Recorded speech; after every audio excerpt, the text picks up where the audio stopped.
Guys, I want to tell you about our friends over at Frost Buddy. It is drinkware engineered to keep your beverages exactly how you want them. Whether you're heading out for an adventure or just powering through your day, Frost Buddy's flagship product, the Universal Buddy, replaces the need for multiple can coolers by fitting virtually every 12-ounce and 16-ounce can bottle you drink, sodas and seltzers to coffee and sparkling water, all in a single versatile design. Constructed with high-quality double-walled stainless steel and thoughtful features like a flexible silicone lid and a tapered shape that fits most cup holders, Frost Buddy keeps drinks cold for 12 hours and hot for up to 6 hours. So you get consistent temperature control, whether it's an iced drink on a hot afternoon or a hot coffee on the drive to work.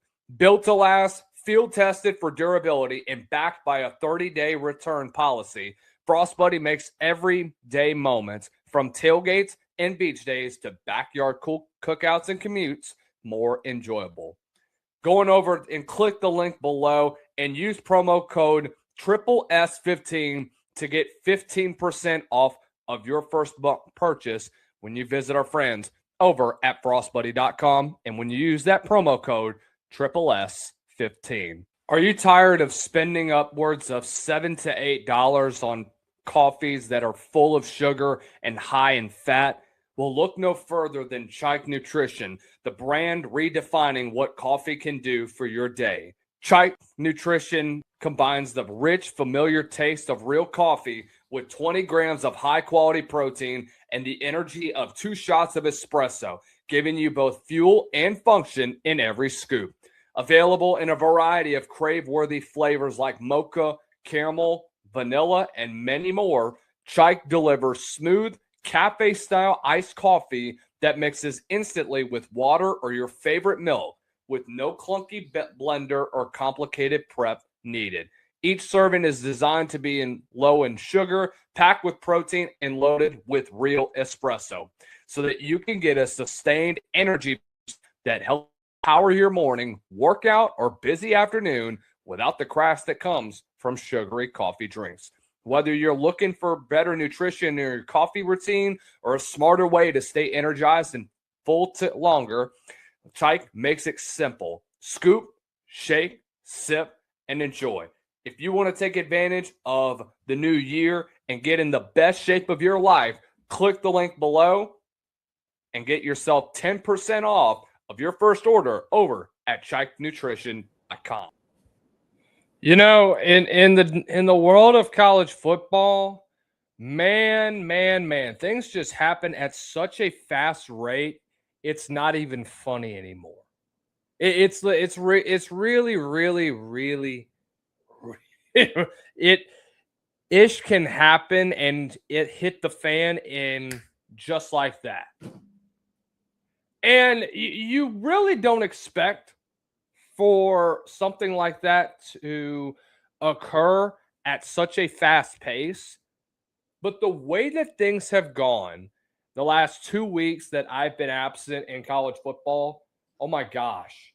I've been wanting to do emergency live streams. I've wanted to do so many different things, guys. But again, I apologize for the lack of live shows the last couple of weeks. I was on vacation last week. This past Tuesday, we were supposed to go live, but I think I ended up having to work later than I thought, or actually we were working on our vehicle, which was always awesome. We always love to do that. But nonetheless, guys, we're back. We're live. First time in 2 weeks that we have been live. So I apologize for the delay. Make sure you all do us a favor. Y'all hit the like, share, and subscribe button down below. Turn on the bell notifications so that you are notified every time we go live, posting a video or posting a short on the Southern sports scene. Every live show brought to you by our good friends over at Frost Buddy. Going over to frostbuddy.com, use that promo code SSS15 to get 15% off your first purchase. That's code SSS15 to get 15% off that first purchase. We also want to thank our friends at Chike Nutrition. Make sure you go on over and click the link down below to get yourself 10% off of every single order of Chike Nutrition products. They got 11 great flavors. Some for you to try. Click the link below, get 10% off. Okay, Let's start off with the big news that we had today, and it comes on the heels of a near recess that's about to happen in college football. And I think it's so important that we kind of discuss this because of the amount of controversy, the amount of things that are going on right now in college football with all that we have seen from where the Protect College Sports Act has gone, from where it is sitting right now, and now you have 3 new amendments to it. Before we get into that, let's take a call. Hey, Jackson, what's up, buddy? How you doing tonight, good buddy? It's been a minute. What is that profile picture, brother? What is that? That is the Charlie Morningstar audio avatar from Has Been Hotel. What the heck is that? I've been watching a little bit of it. I've been having it's a pretty funny show, honestly, but I also got a little bit of other audio avatars if you'd like to see them. So interesting. I'm just kind of saving them up, and plus, that's how like some people have been like saying Kale and DeBoer a little bit is like just some sweet little puppy dog, but you don't like him when he's mad. I can guarantee you, because it's gonna be a lot. He's gonna be biting a lot of people in the rears, and you're thinking like this little cutie patootie is all nice and sweet, right? But if you piss her off, she'll chew you up like a chicken nugget. Oh, yeah? Oh, yeah. I mean, she's named the Princess of Hell for a reason. Oh, okay. Yeah, you don't piss off the Princess of Hell. Oh, yeah. I think Bama's going to be teaching Stephen A. Smith a lot about that. Oh, really? Oh, yeah. Because, I mean, Georgia knows how it works. They're just going to have to go and get the cigarette and the blindfold ready. Especially when they come to Tuscaloosa. No, literally. But Jackson, what's on your mind tonight, man? I want to talk a little bit with you about that ACC, about what's going on with them. I'm a little worried about what's going on with them because, for a moment it looked like the Big 12 was going to get screwed, right? After Nebraska left, after Colorado left. You think the Pac-10 was going to be snatching Texas, Oklahoma, and the other Texas schools, and Oklahoma State, and right. Colorado. But then they only got Colorado, of course. They had another shot at getting Texas, Oklahoma in 2011, but then it was, nope, no dice. We're not getting them. Not happening. So Big 12 was saved by the bell. But then, like, A&M Missouri left for the SEC. That happened, of course. Mm-hmm. And then we saw, like, the collapse of the Big East because, we saw, like, Miami and Virginia Tech in the 2000s leaving for the ACC. Then we saw Boston College leaving. Then we saw, like, Syracuse and Pitt leaving. And TCU was going to join the Big East because I remember they announced it in December 2010. They were going to join the Big East. That would not have made much sense, in my opinion. Just geographically, no it doesn't.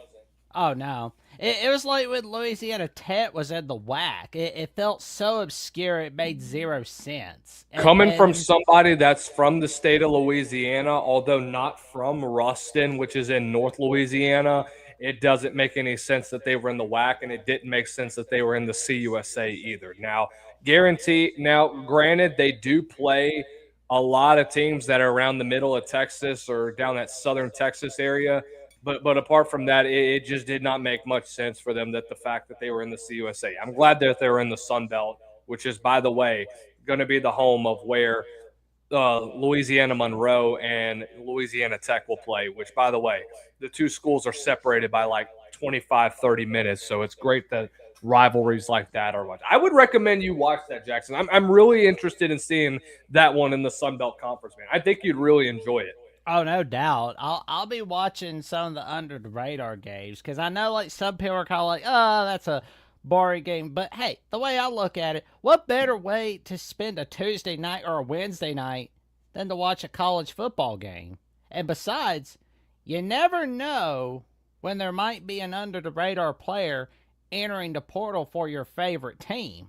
So exactly, because I mean, like, and plus Jacksonville State, that's my mama's alma mater. So it's Hey, like, speaking of Jacksonville State, North Dakota State fans, pay a freaking attention. If North Dakota State beats Jacksonville State, I put this out on X already. If NDSU beats JSU, I get it that NDSU is the favorite right now, and I understand that it's in Fargo. I would have JSU a favorite in that one. But if NDSU pulls off the upset, I will chug an entire gallon of milk. I swear to God, I will. I don't care if I puke everywhere. I don't care what happens. I'm going to do it. I don't care. So I've already made my bet on that one. I've already put the freaking card down that JSU is going to win that football game. I'm telling you, if it doesn't happen, I don't care. I'll chug a freaking thing of milk. Well, there's one thing that really helps North Dakota State. That stupid rule where you're transitioning from the FCS to the FBS where you're not going to a bowl game for 2 years. No. They got rid of that. Yeah. That rule's gone. Yes. So they don't have to worry about that anymore. I think the only rule that it's affecting is I think from FCS where you go from one conference to another and you're ineligible for postseason play for I think 2 to 3 years. Yeah. Which even that doesn't make much sense in my opinion. Yeah, it made 0 sense, honestly, because I mean, it was, because I know, like, James Madison in 2023, they went to a bowl game because there weren't enough, like, bowl-eligible teams in there. Yeah. Delaware had the same thing last year, too, when I went up to Mobile and saw them play Louisiana. They look like a copycat Michigan with their uniforms. I think it's pretty It is kind of cool, isn't it, though? I know, right? But, yeah, like, North Dakota State's a good candidate to be that group of 5 team to basically get into the playoffs if they were to go unbeaten, honestly. Yeah. But, yeah, I do worry a little bit about the fate of where the ACC is going because, like, they probably thought themselves in the 2000s, oh, this isn't going to happen to us. We're not going to get screwed. We're not going to get screwed. But they're going to get pit apart, unfortunately. Well, here's what Jackson is kind of referring to, ladies and gentlemen, because Ross Dellinger put this out earlier this morning, and I'm trying to find it right now. He says that the new amendment per Senator Ashley Moody says that it would allow for Power 4 schools to avoid the proposed 5-year probationary period when changing conferences, which means that schools would have to withdraw from their current conference within 180 days of the bill becoming law. That means that teams like Miami, teams like Florida State, teams like Clemson, Florida State and Clemson were the original ones because all the way back, dating back about 3 years ago, I remember I was talking about how FSU and Clemson were wanting to leave the ACC. Thank you. But this has been something that has been in the talks for several years. But the problem with that is that 5-year probationary period and obviously the fee that has to be paid with leaving a conference. Now that this rule has been put into place, if PCSA is passed with this amendment in place, then this would give the leeway for the ACC to basically be broken apart because you're going to lose Florida State, who I expect to leave. You're going to lose Clemson, who I also expect to leave. We'll see what happens from here on out. I know that in a 3-year time span, it's kind of hard to dictate what will happen from then and then right now with what's going on. But I do see a scenario where they leave, and then Miami, of course, is in that conversation. The question is, which conference would they go to? Here's what I think. The PCSA is going to try to prevent a super league from forming, which I am against. I think that we need a super league in college football. I think the NCAA has done a horrible job of managing each conference. I think there's a lot of people that are wanting a super league in place right now in college football.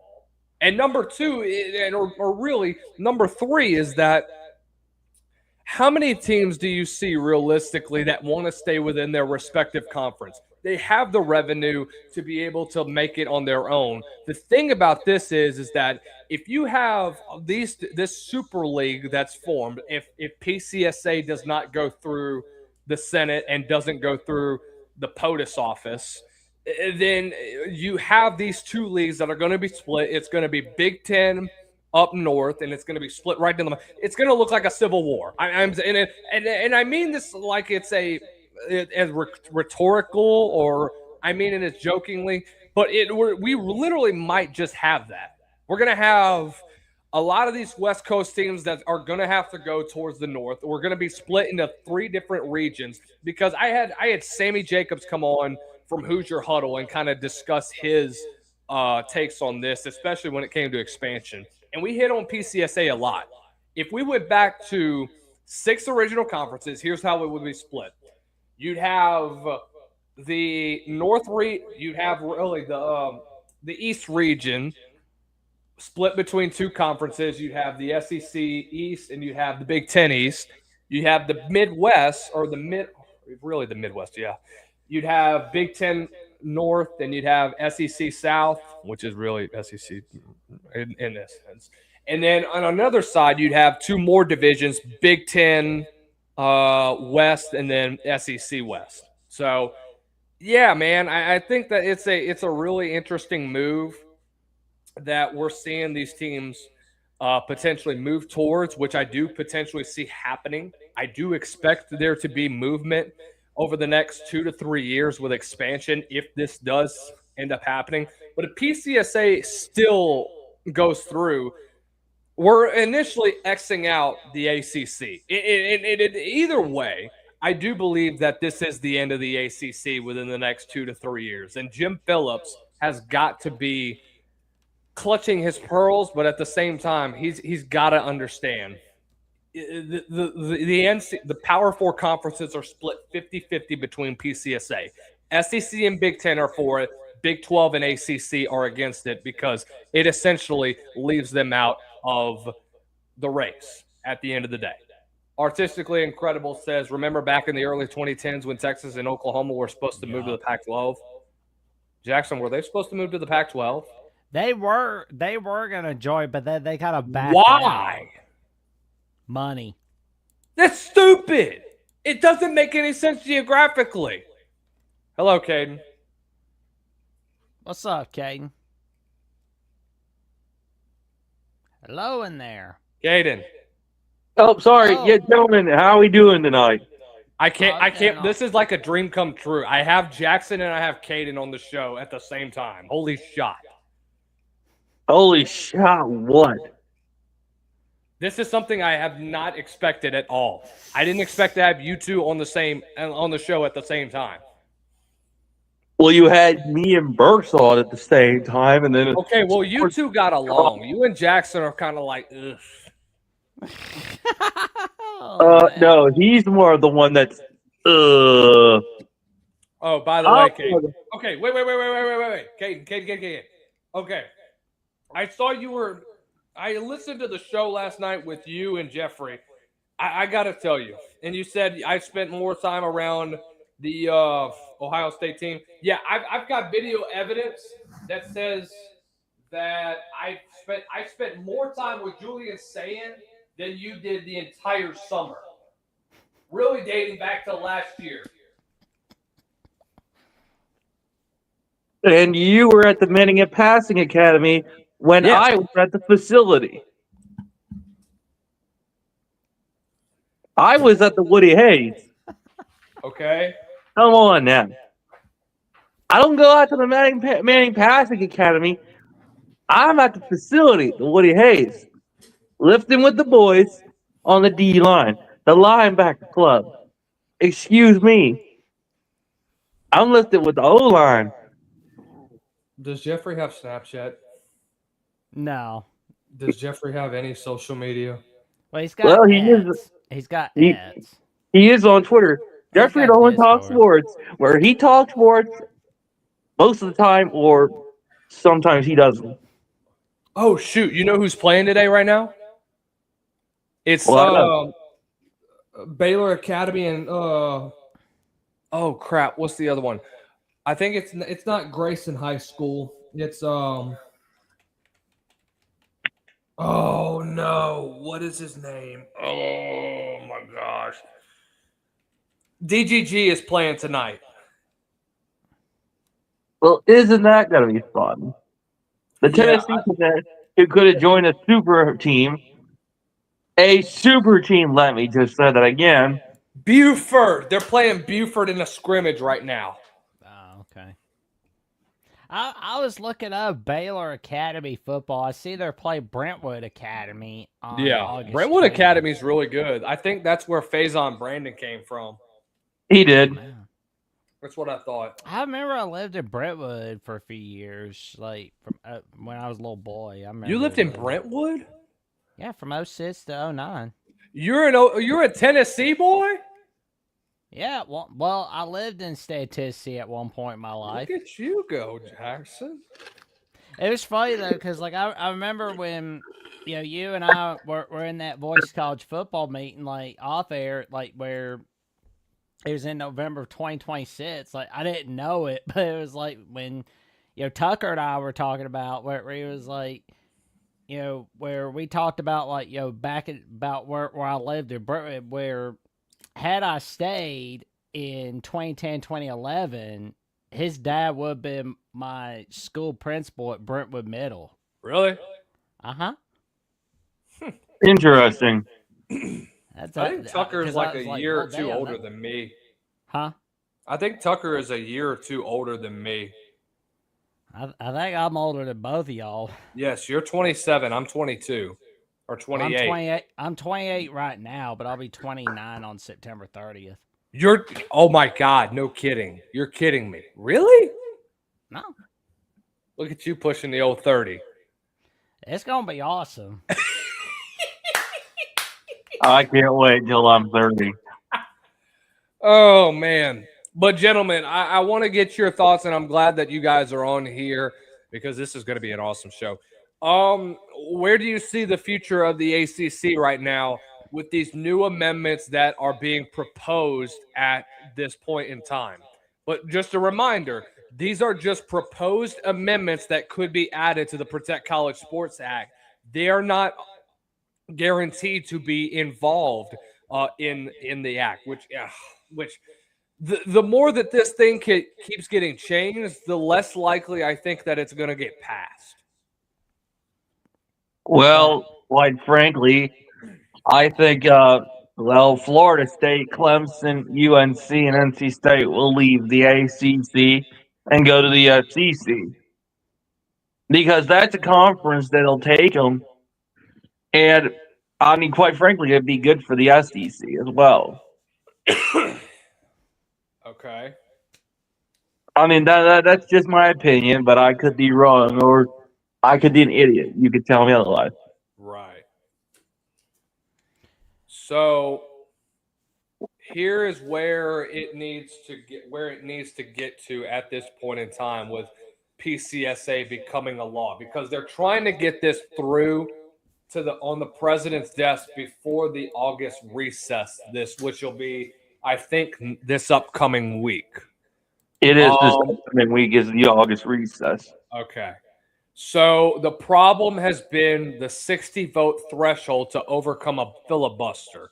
The Senate Commerce Committee has passed it already almost 2 months ago. Getting it through the committee is not going to be the issue. It's that filibuster, because recent reporting suggests that the sponsors believe they're going to get close to 60 votes.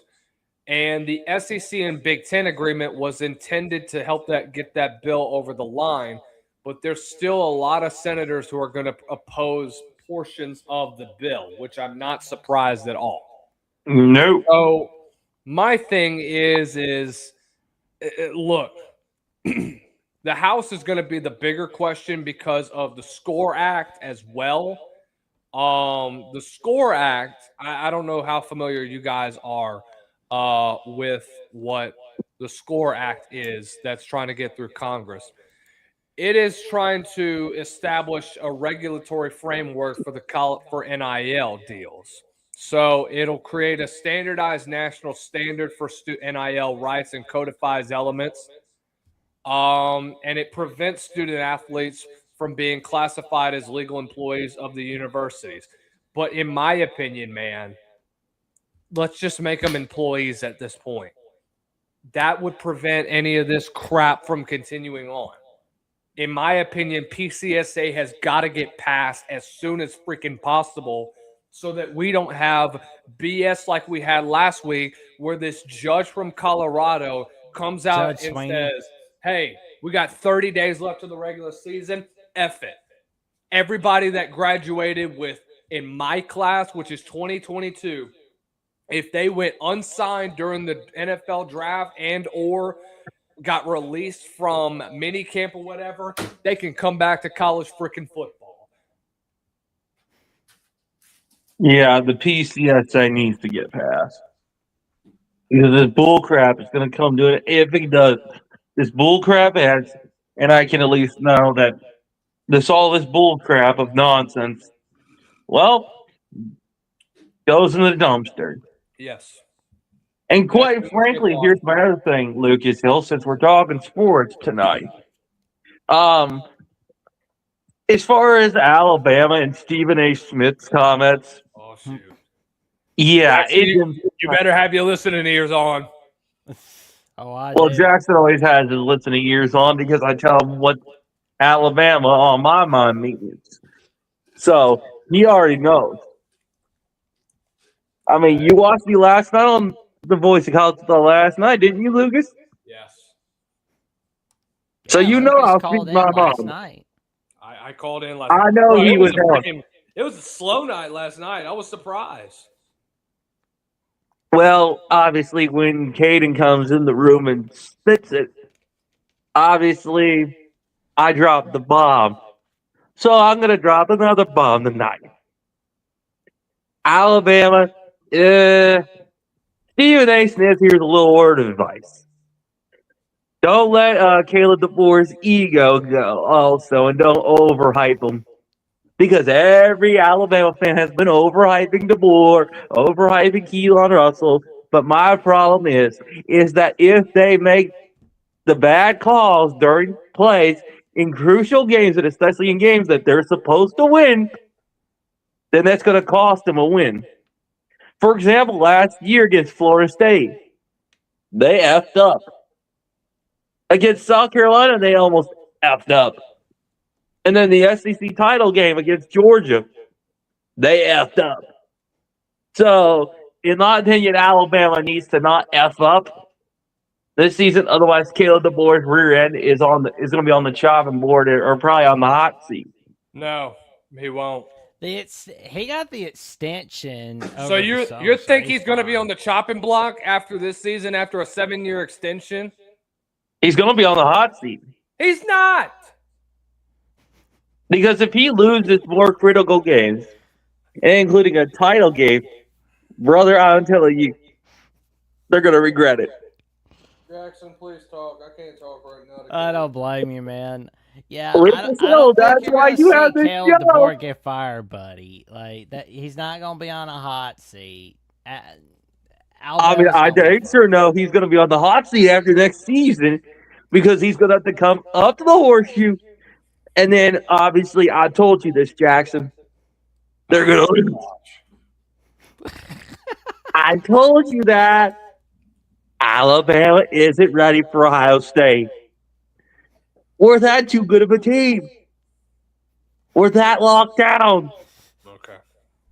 And as far as I'm concerned, Lucas Hill, Jackson Johnson, you could say Caleb DeBoer is not going to have trouble.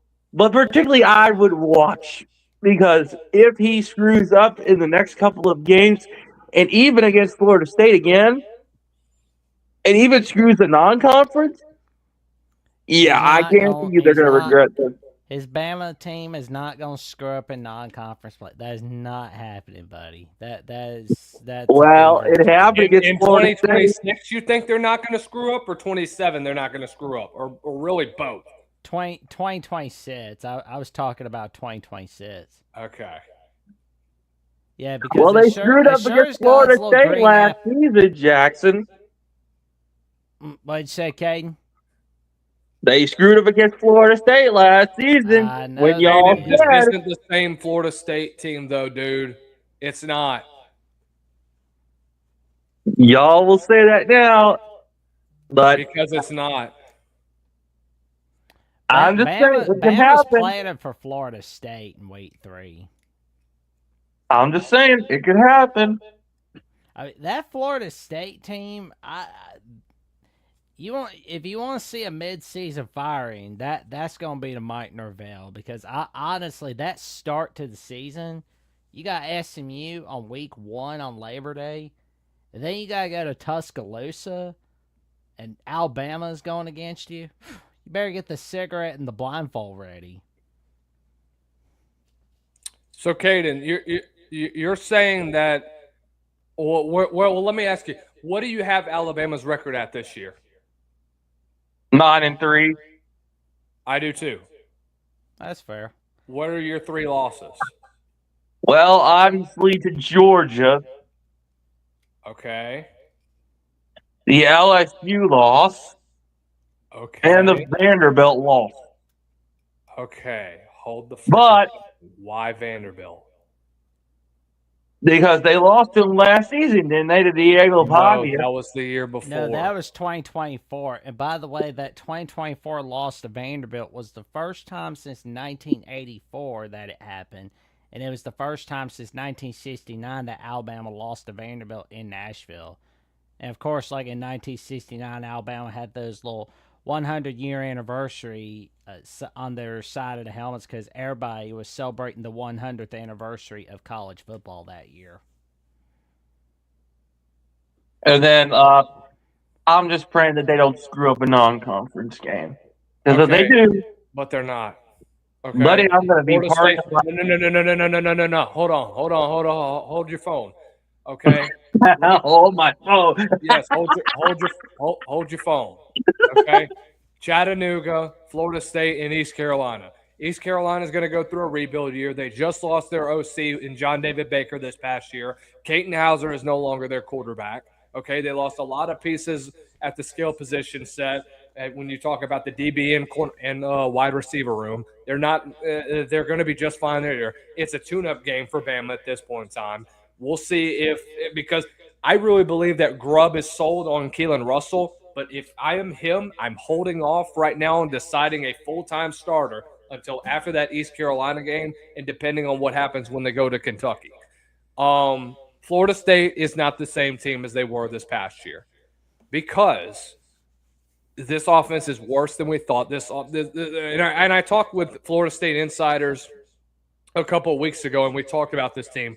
This defense is not going to be very good. They're not physical on both sides of the line of scrimmage. They know that this is Mike Norvell's last year, and this is going to be a rough schedule for Florida State. I mean, they play the upper echelon of this past year's ACC schedule. Okay, they play the top 7 in the ACC this next year. This is not a very good offense. Do you really think that Ashton Daniels at quarterback is going to do damage against this Alabama team that is going to be much better defensively in the back 7 compared to where they were this past year? I think so. Okay, Bama's gonna give Florida State an ass blasting in Tuscaloosa. And then it's Chattanooga, dude. Chattanooga's a fantastic player in the Southern Conference. They've had their moments before. But look, I like Rusty Wright as a head coach. He's not beating Bama. They've never beaten Bama, and they will never, ever beat Bama. So that's just my thoughts on that. Here's my 3 losses to Bama. At South Carolina at home, Georgia, and then at LSU. I could be wrong because you're talking about 2 home losses, which I don't believe is going to happen. But again, who knows what happens? It's Bama the last 2 years with Kalen as your head coach has had a early season slip up. Yeah. Is it going to happen this year? I don't know. I really don't know. Guys, speaking of Bama, Do you have 4 minutes of your time? Do we want to watch Stephen A. Smith's comments? I've got a few minutes. Because I heard I Stephen A. got Smith. time to listen to that joker. Well, Stephen A. Smith has been all over the place when it comes to this. But I'll listen. Yeah, I'll take Stephen A. Smith's advice about a lot of things, but college football isn't one of them. But if I want to get a good laugh out of the day, I just listen to Stephen A. talk about college football, honestly. Because if you ask him about like West Virginia or the Houston Cougars, or if you asked him about Jacksonville State, he couldn't tell you a single name. Well, I wouldn't think so either. So he had something to say about the extension that was given to Kalen over the past year.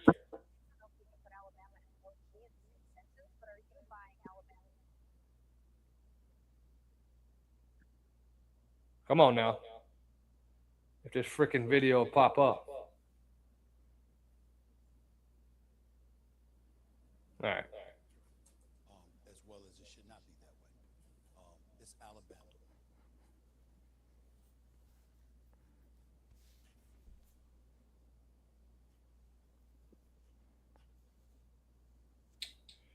Daggum volume. Like it, get the hell out of town. It's just that simple. You got to know. And by the way, if you want to talk about college football, I've never heard more crap that's spewed towards one team than what Stephen A. Smith has dropped at Bama's feet the last several freaking weeks. It's ridiculous. I agree. Simple, but you don't like it, get The same sentence, but are you buying Alabama's ability to fly under the radar this season? No, I'm not. As well as it should not be that way. It's Alabama. You don't like it, get the hell out of town. It's just that simple. You got to know what job you're accepting. If this was before Nick Saban arrived, there would be minimal, if any, expectations at all. But when a man rolls up into town, spends 17 years there, wins 6 national championships, and his last 5 years at the school, he lost as many games as you lost in your first 2 on the job, you got a problem. Right. In the last 5 He does not understand that he is in the new freaking era of college football. He's a joker.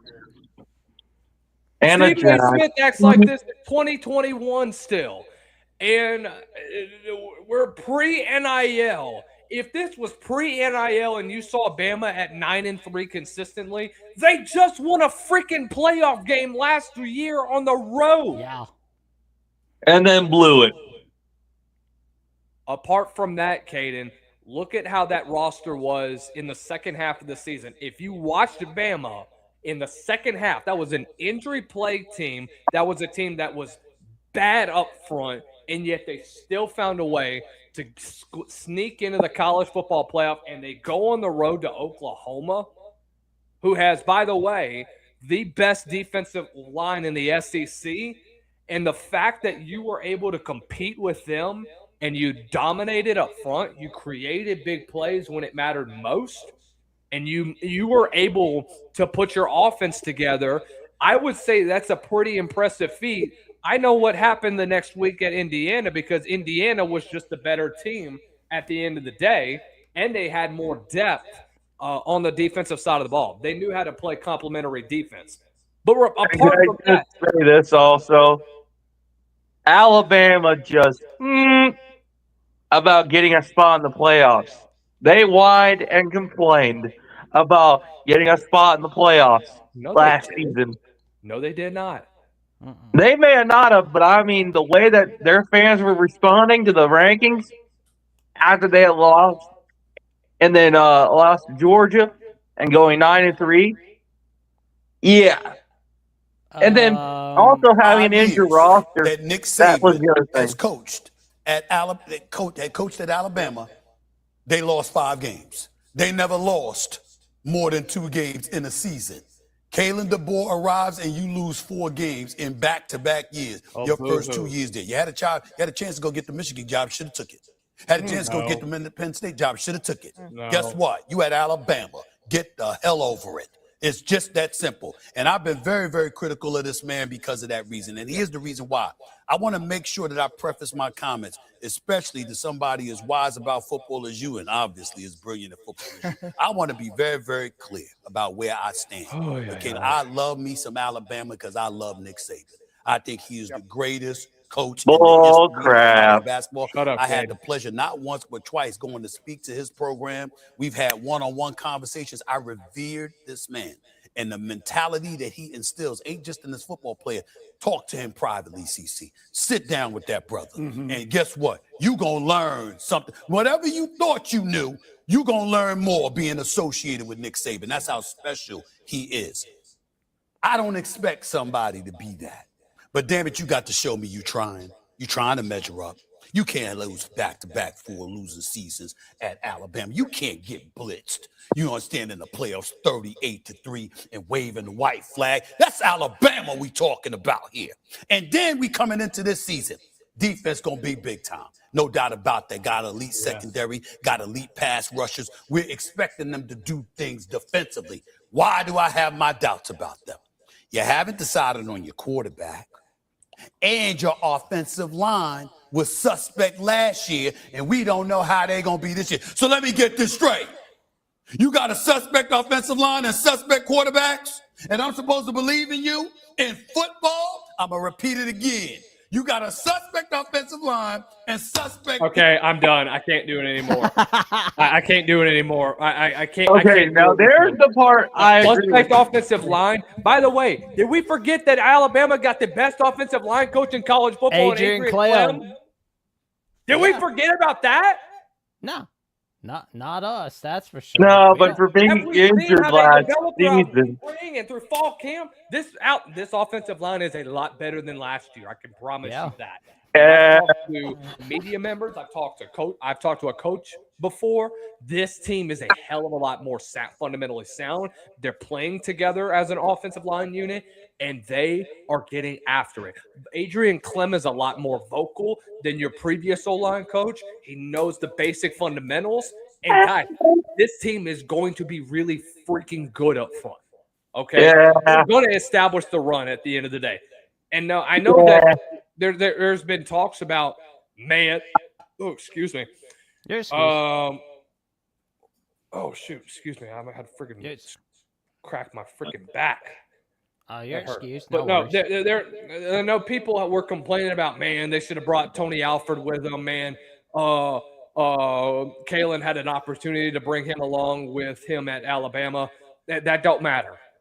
That doesn't matter anymore at this point in time. You got the best offensive line coach in college football at this point in time. If you think that this O-line is going to take an even bigger step back than they did or stay about the same as they were last year, you're sadly mistaken. They have a new identity up front, and I think that they're a dangerous sleeper right now in the SEC. Yeah, and anybody that hasn't read about Adrian Clem, like he had a lot to do with helping June Jones turn around that whole team by creating a dangerous offensive line from 2009 to 2011. And he played a huge part in Jim Moore Jr.'s turnaround at UCLA from 2012 to 2016, right? Like that 3-game winning streak over USC from 2012 to 2014, that was huge. As far as I recall, also, he had the #1 offensive line for the Oregon Ducks in 2022. So last year with USC, their offensive line ranked 12th in sacks allowed per game. They gave up just 1.15 on average. And by the way, paved the way for arguably the best run on offense in the Big Ten this past year with 169 rushing yards a game. Now, I get it. They had some early shuffling this past year. They struggled with injuries. They had 7 different offensive line starters from this past year. But, guys, they were so much better than where they were this past season. They allowed just 15 sacks across 13 freaking games. That's top 20 nationally. Well, I'm going to be the spoiler alert here, Lucas, and I know you don't like my comments, but Alabama's going to allow some sacks, and I know the game that they're going to allow some sacks in is the Georgia game, and especially in Death Valley. Well, of course they're going to allow some sacks. I'm not expecting them to be a 0 sack allowed led team. And I will say Alabama will allow at least 15 to 18 sacks. Which is a big step forward compared to where you were last So year. I'm saying they're going to allow them to hit Keelan Russell as many times as they see fit. Georgia's going to run him down like roadkill. I guarantee you. Death Valley, they're going to run him again like roadkill. I wouldn't be surprised if Alabama's offensive line doesn't hold up this season. And they're going to need the hell of the tight end just to block. Swear to you. You swear to me, and you're spitting BS out of your mouth. BS. BS. They're gonna turn. You have the audacity to say BS. Yes. BS is a baddest Buckeye. Well, let me tell you something, Bub. Let me tell you. You did not win a $500 bet against Will and D's Notre Dame Irish. You're right. I don't know who Will and D is. He's a dumb and Jeffrey's guy. Okay. He's one of their dumb buddies who decided to bet against me. He's one of the smartest dudes I've ever been around. I could tell. Well, that was a dumb decision on his end. Or he likes Notre Dame, I'm assuming, with the ND. Huh? Yeah. Is he a Notre Dame fan with the ND? He's a Notre Dame man, and he went to school at B. He went to school where?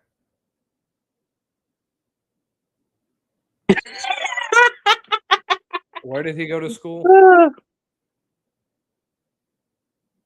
Hey, Jackson, he's talking to you. Mr. Cartoon Man, are you open? Or are you up? I don't know if we lost Jackson or not, but... Oh, my gosh.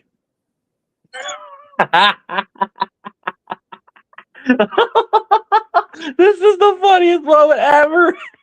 Oh, the lights flickered on him. He said he'll be back. All right, I'm taking Jackson off the stage at the moment. Oh, man, that's funny. I'll get him out the studio. Oh, man. I mean... I'm telling y'all, Alabama's offensive line with Keelan Russell is not going to hold up against the top-tier defense. How do you know? I mean, I watched the tape. I've been watching them on social media. I'm like, I have my questions still. But y'all call me the idiot and spit BS. Just wait until they lose a couple of games, and then you'll be seeing where exactly I told y'all. Again. But nope, y'all ignore me and call me crazy and call me an idiot. You are. And then, hey, I prove people wrong, and I'm gonna prove y'all wrong this season. Okay. I'm just letting y'all know. Okay. And especially against Ohio State, Alabama is gonna fold. Really? They are going to fold. Okay, you're talking about a year from now, okay? Not even a year now. Yes, it is a year from now. It feels like it's getting closer because we'll probably see them in the playoffs again if they decide to show their ugly crimson colors. But we're just going to give them a preview of that belt to ass whipping. But, you know, time's a ticking, boys. Yeah. Caden, do you have anything else for us for the rest of the night? Oh, now Lucas Hill gonna kick me off just because I'm not kicking you off. I'm just saying, like, I've got other people. I've got other things that we got to talk about for tonight. Well, I guess I'll say this: roll, Buckeyes, roll, and let's take that national championship home, number 10, baby. Because why not? And why? Because this Ohio State team is here. This Ohio State team is locked and loaded, and we're ready to freaking roll anybody in our path. And this season is just another example of why you don't bet against them daggone Buckeyes from the Ohio State University. I'm going to tell you that now as the baddest Buckeye fan, and y'all call me full of BS. Oh, I'm just waiting for that karma to kick back in your face. Y'all deserve it. And then when we're back in winning the national title, I'm going to be partying in front of y'all, and I'll be saying, who's the losers now? Spin that BS. So, you know what, Lucas Hill? I'm pumped. I'm ready. And quite frankly, I'm just ready to prove y'all wrong. Oh, and here's Mr. Cartoon Man who can't figure out whether he's a cartoon man or he's an Alabama man. Well, I'm a Bama man for the record. So there you go. Are you stuck in cartoon land there, buddy? Because apparently it looks like you got stuck in cartoon land there, Jackson Johnson. Nah, lights were flickering around on me, so I was trying to get my desktop working. So I'm logged in from my phone at the moment. No, I think that's full of bull crap. That's bull crap. Whatever you say, Caden. Whatever you say. Whatever I say. Well, you know what, Jackson? I'm gonna prove y'all wrong this season when Alabama goes 9-3, and then if y'all decide to show up in the playoffs, guess who's gonna be putting belt to ass to you boys? Ohio State, baby. And then we're gonna kick your butt again next season. And then I'm gonna tell y'all on this channel again, I told y'all so. Oh, I because didn't know you were part of lying. the team, good buddy. I didn't know you were part of the Ohio State Buckeye team. They must have not updated the preseason magazines. Oh, I happen to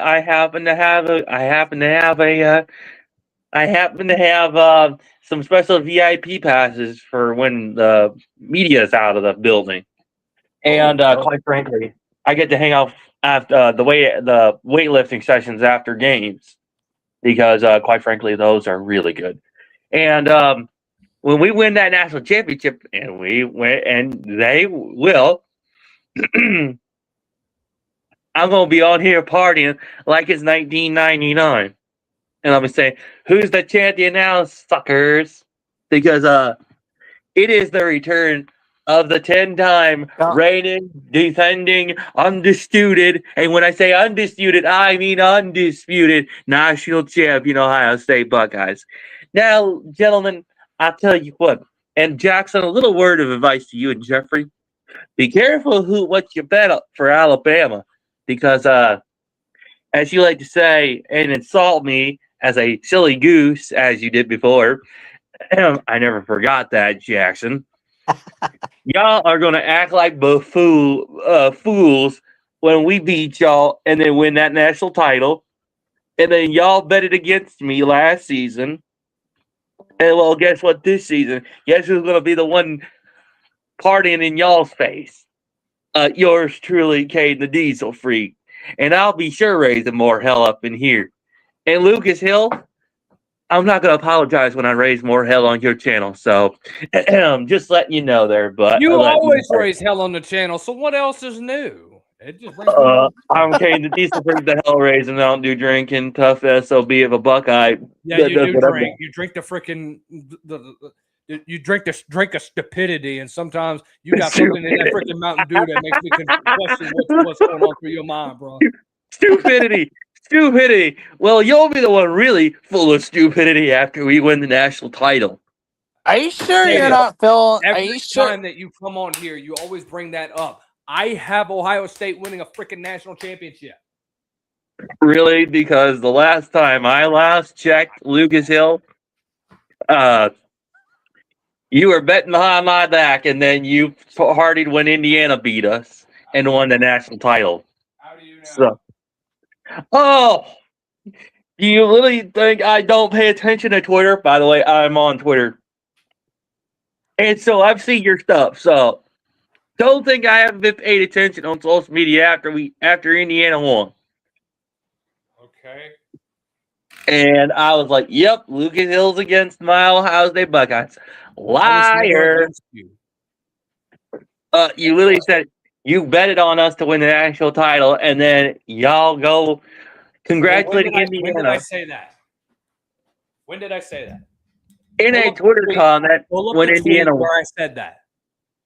The Twitter comment when Indiana posted that they won the national title. Literally, the 333rd comment in the comment section of that post. Lucas Hill, SEC. Congrats to Indiana. Yes, sir. Mic drop. now y'all are a bunch of traitors to me. No, you're part of the. This is still part of the BS that spews out of your Oh, mouth. BS. BS. Caden, I really- think you're feeling some kind of after effects from that blue water you were drinking last week. That was not no blue water. That was my own concoction I did in an experiment. Own concoction. Here's a Hey, live. Here's a live recording of Caden after filling up that concoction.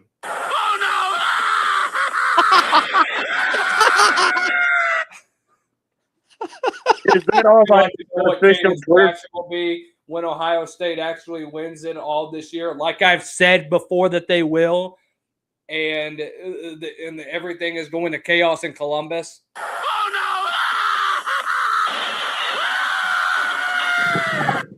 Anyone else want to make comments about this?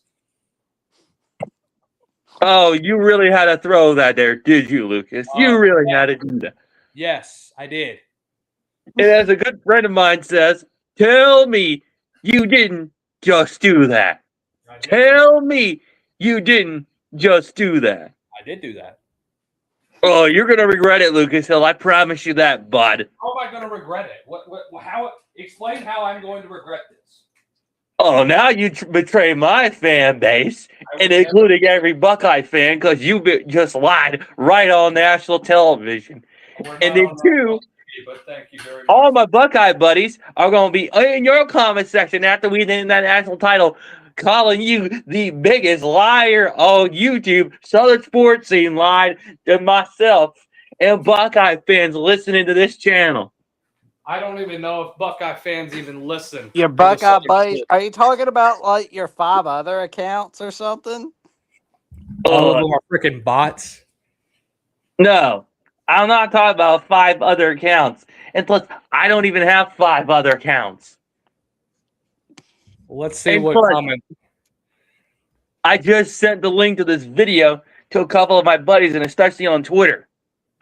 Hell yeah, we get more Because subscribers. the only reason they watch the show is because I come on here because I'm the baddest Buckeye on the planet. No, you come. No, you come on here because you spew out your nonsense, and I call you out on it. And I'm not the only one that's called you out on it. Oh, Jackson has called you out on it. Jeffrey has called you out on it. Mark The boys at Rogers. Michigan has called you out on it. Do I need to name anybody else? Am I forgetting anyone else? I think you forgot another idiot. I probably have. But anyways. All right, top 25 time. What do we think? That's complete bullcrap. I think USC is going to disappoint everybody, of course. They are. They are. Yep. But here's the thing, Lucas. Move Ohio State and Miami up to 1 and 2.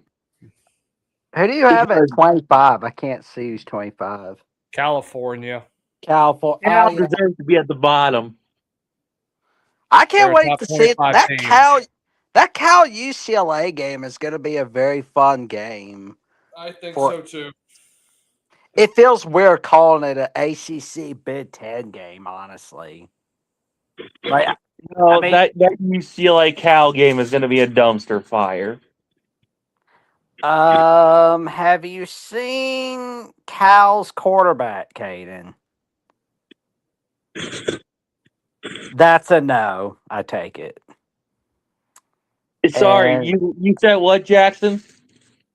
I said that I asked you if you have seen Cal's quarterback, and I guess you made some kind of laughing sound, which I took that as a no.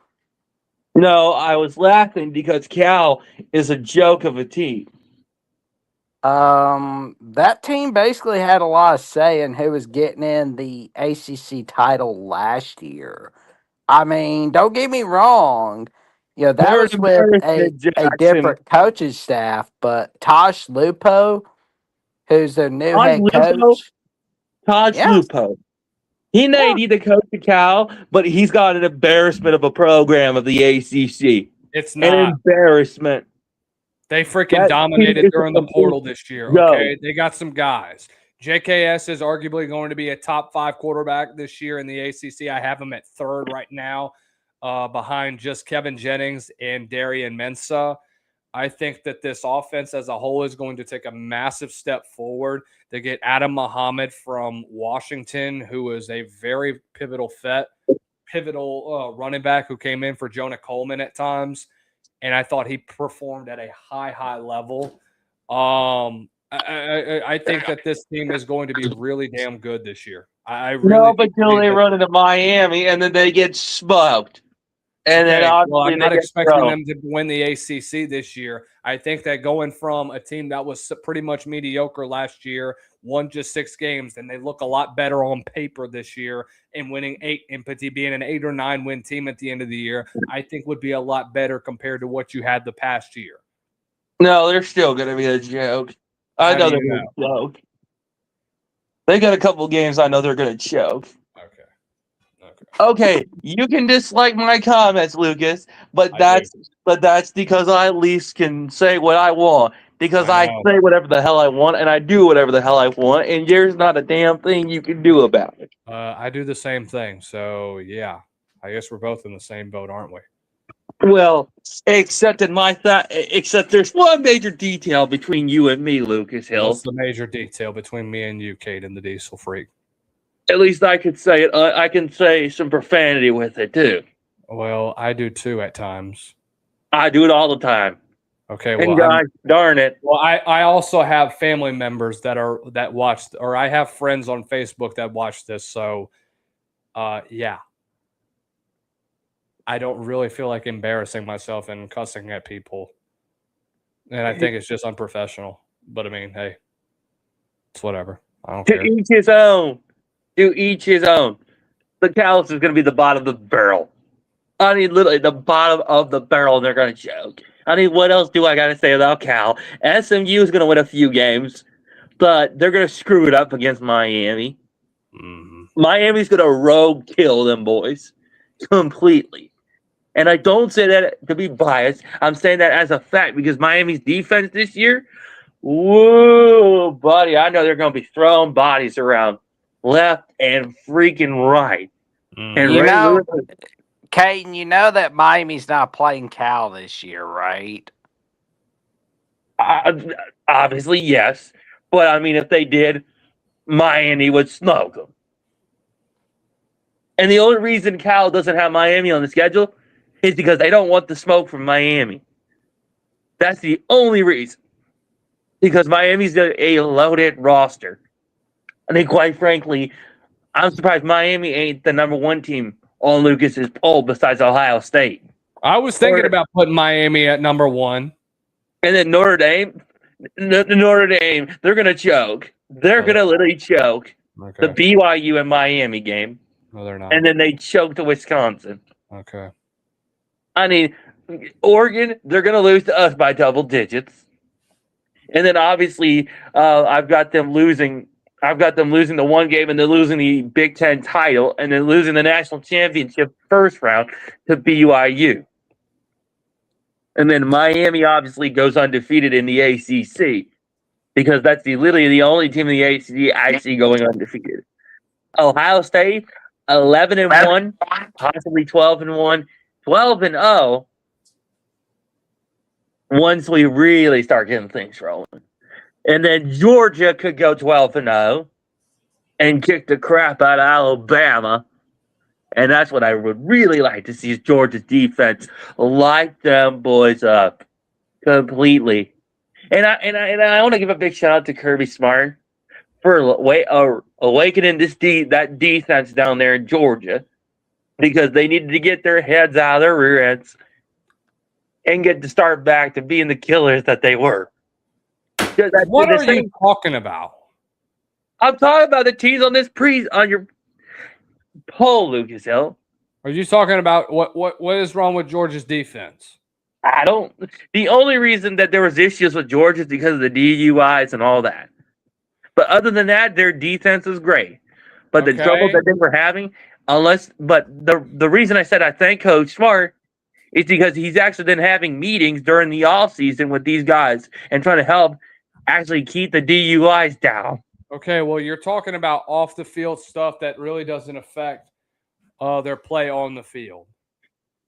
Why do I gotta explain myself to two of the biggest, to two idiots? I mean, quite frankly, so I mean, Apparently, I'm an y'all. idiot.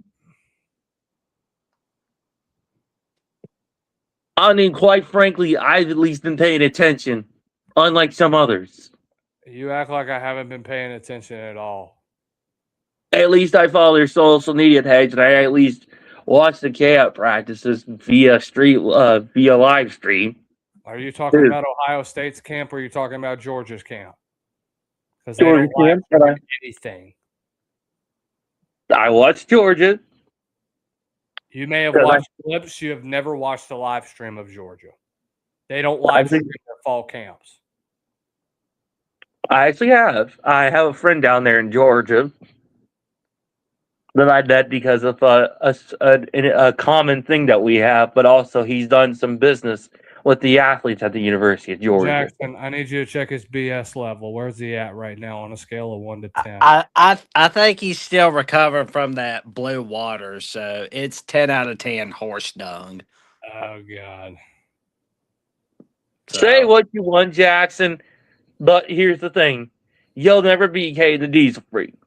You'll never be like me, and you'll never want to be me. Okay. At least I know I have my connections. Okay?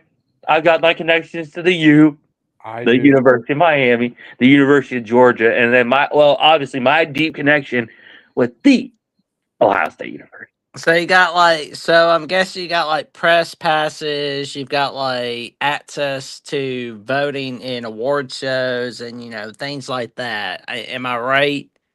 No, I only have access passes to the winter boot camps and the early spring to mid-spring boot camps at the Ohio State University. I'm invited to. Okay. However, I've met some University of Georgia athletes at particular events, and they weren't award shows. They were actually some other business that I also do, and also am quite fond of with a couple other friends of mine in a different business group. So we do a lot of dealing with a lot of the university athletes also, which is freaking cool. And it freaking rocks.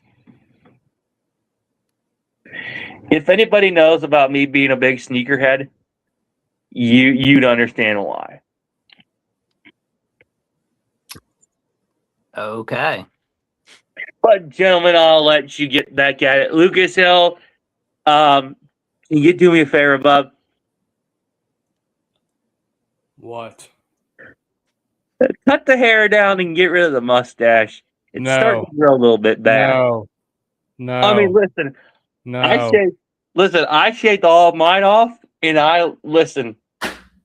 hey, at least I can get some good compliments for no facial hair on the face. Excuse me, you act like I don't get compliments for my mustache, okay? What the hell are you talking about? Because besides your advice, it's the same as your BS takes, in my opinion, okay? And then Jackson Johnson, can you lessen down on the cartoon memes during the call? No, it's my avatar, man. I'll do whatever the hell I want, man. Hey, I'm just saving you a headache, Jackson. At least I have a little bit of advice that's at least helpful.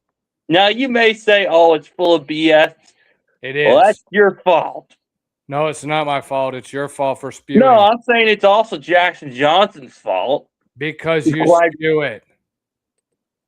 At least I've saved a lot of people's advice with my advice. I'm no longer going to have Ohio State as my national championship pick. That's fine by me. If you keep no. You were fine with me a couple weeks ago. I come back and you start spewing your crap, and then all of a sudden now you don't like me. Well, if you don't have Ohio State as your national championship favorite, that's fine by me. I dare you to, because it just makes it way better. Okay, I understand that, but I mean, it's not. I've never said that Ohio State was not going to win a national championship. Okay. Now you say other things about me and what I have done or what I have posted, which are untrue. That's the thing. Okay. That's the only issue that I have with that. I don't care about anything else that you may say. You have bold takes. Okay, whatever. I mean, whatever. That's part of college football. That's part of this conversation. If you're going to put words in my mouth, that's a whole different thing, brother. Caden, thank you for hopping on. We always appreciate your calls. You have a great rest of the day. We'll see you soon. Man, wow. That was I can't a show. believe I can't believe it. I didn't want to kick Caden. I'm sorry, Caden, that I had to, but it was getting a bit much. Okay, I'm sorry.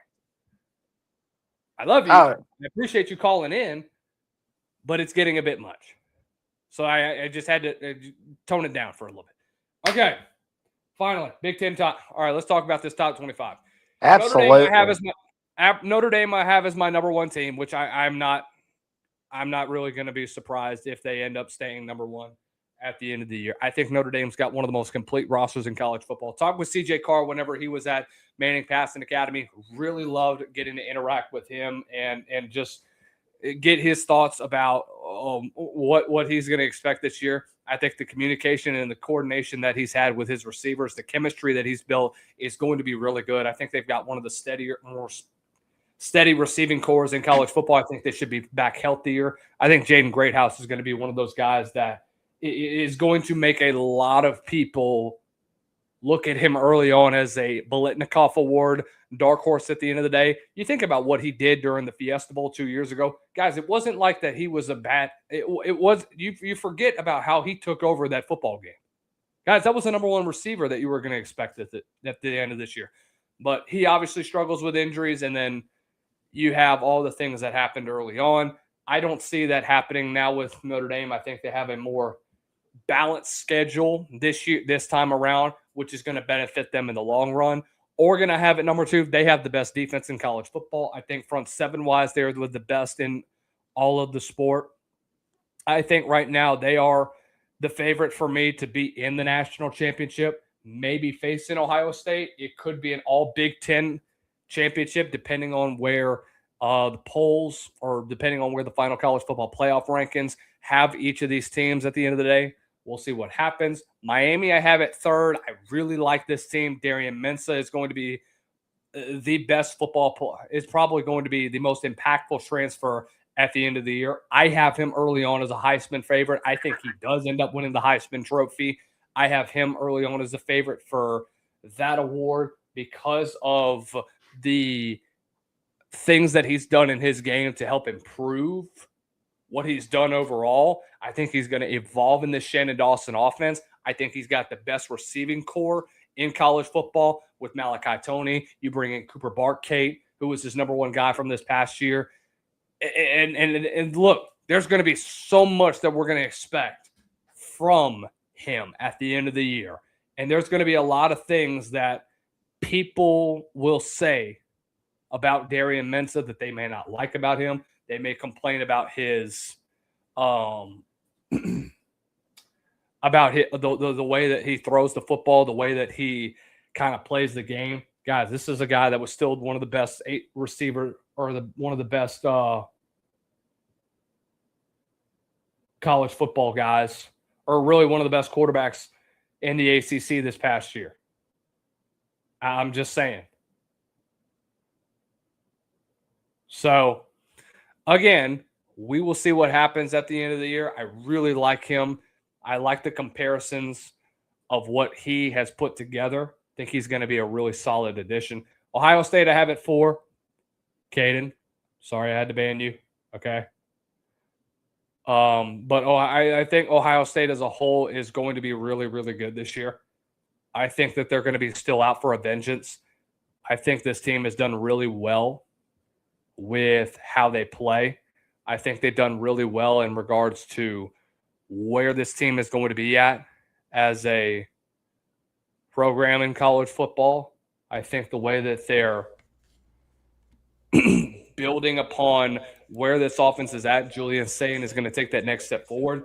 I talked to him at Manning Passing Academy. He said he's going to be more mobile. He's gotten more active in the weight room. He's going to be bigger, faster, stronger this year than he was this past year.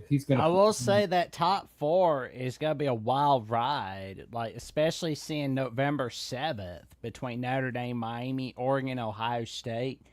And looking at like Georgia, Ole Miss, and Alabama, LSU, that's going to be a crazy day in all of college football. Right. So And I think week 2 early on is going to determine a lot in the conference championship race as well. Or really week 2 and week 3, or September the 19th. That weekend is going to determine a lot because I think that's the same weekend when Texas Tech and Houston plays, and when LSU and Ole Miss play as well. But 5, I have Georgia. We got to stop forgetting that Georgia's still a national championship contender. We forget that this team is still really, really, really freaking like good. Georgia, yeah, because like Georgia is always going to be a contender, but it's just like the last 2 years they've been losing in the Sugar Bowl. It's almost kind of feel like the Sugar Bowl is kryptonite for them. Here's what I think it is, though, man. I really believe that it's probably been what has happened with the way that their defense has played down the stretch of the year. I think Glenn Schumann's defense has been phenomenal at times, but you are starting to see the cracks that are beginning to form for Georgia. I think they've got to improve significantly down the stretch in SEC play, and they've got to be able to be so much better in the RPO game, because that's what's been beating them a lot, is the way that their linebackers and safeties have played in those big-time games. They get lost in the game. I mean, I watched that Sugar Bowl game whenever I went up to New Orleans. Oh, my gosh. I've never seen a guy like Trinidad Chambliss really take over a game like he did during the course of the second half. And I thought that it's important for Georgia to take advantage, get off the field in those big situations, and take advantage of what the offense kind of gives them, and really just kind of disguise their defense a bit better. 6, Indiana, and I still think we're sleeping on Indiana. Don't ever sleep on Indiana, because they will. But it's like the song with Jim Croce, "Don't mess around with Jim." You don't mess around with Kurt Cincinnati in Indiana, that's for sure. That's just something you don't do in life. But right. I'm gonna head out for the night. Well, for the rest of this night. I might be on some. I don't know yet, but I just wanted to see how you were doing, good buddy, because it's been a minute. Yeah. Thank you. Thanks for hopping on, Jackson. I really appreciate it, man. Everything's been good. Definitely been busy. Vacation. I was on vacation all last week. Tuesday I was supposed to hop on, but I got busy late night fixing a radiator in my vehicle, which is always fun. So I was working on that from like the time I got off of work at 6 until like 10:30 at night, which is always fun. Is that is that net sponsor called Chike? I know that's Frostbite, but is that a Chike? Alrighty. So, protein iced coffee, man. The best in the business. Man. Use the link below. Get yourself 10% off. There you go, man. Tell your friends, your family, and the cashiers at Publix about the magic that Lucas Hill's bringing all right here on Southern Sports Scenes on Buzzer, presented by Frostbuddy and Chike. Hey, Jackson, I always appreciate your calls, man. You are the best. We always have a great relationship. Me and Jackson have known each other for about, just over a year and a half at this point. Yeah. He is a good friend of mine. We appreciate his support for our channel. Guys, if you want some good college football content, you want some good sports content really in general, y'all go check out Jackson's channel, and y'all go subscribe to the Voice of College Football at Alabama. But, Jackson, any final thoughts before you head out for the night?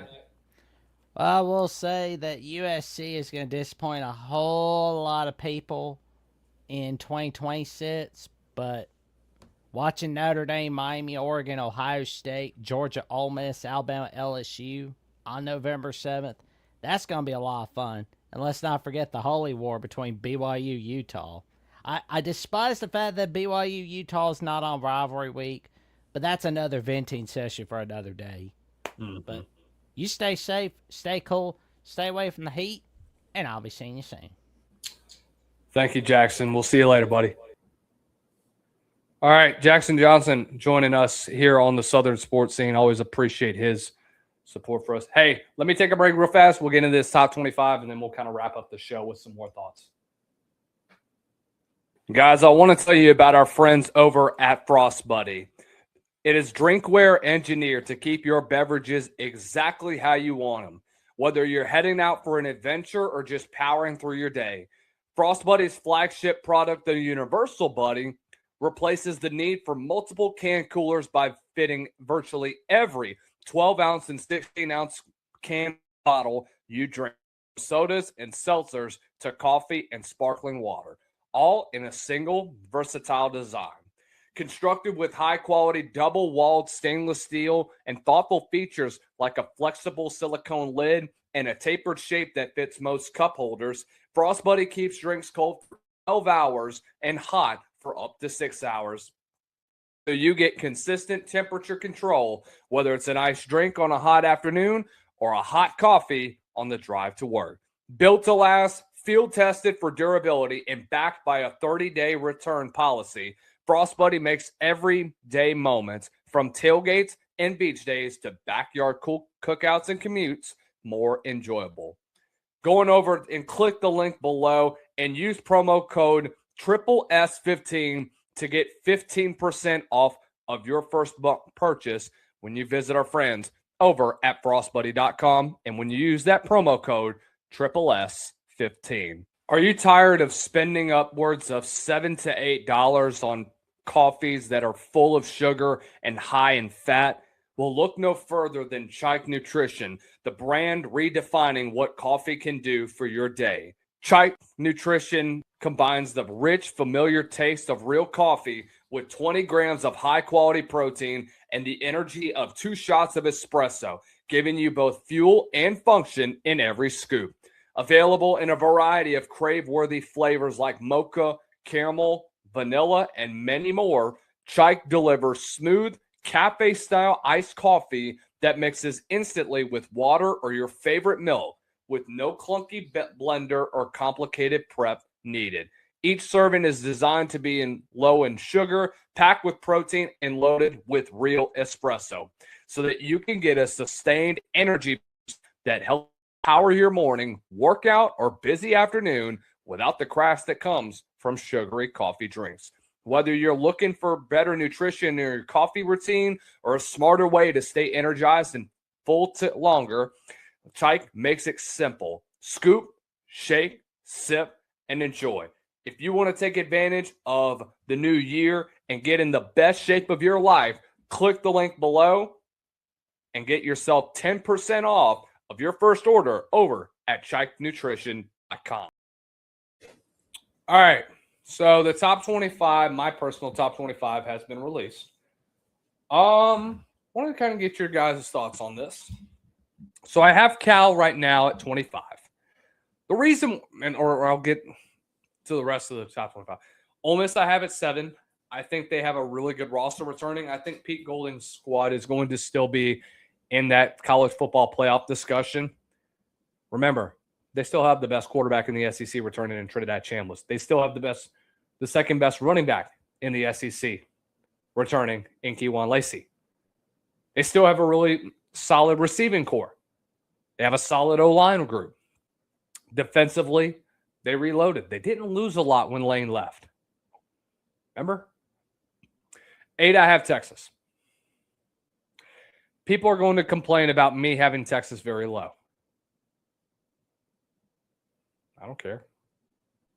Texas has to prove it. The target is freaking incredibly big on Texas's back. They have got to prove it. They have to prove it.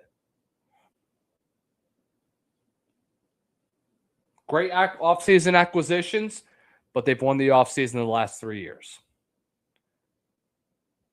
Sark's been talking. Can he back it up? That's the ultimate question. Is Sark going to be able to back up his comments that he's made? I don't know if he will. I don't think he will. But who am I to say something about it? I don't know any better. Number 9, I have Oklahoma. Because Oklahoma has the best defense in the SEC, I think about what they've done as a whole. Ooh, interesting.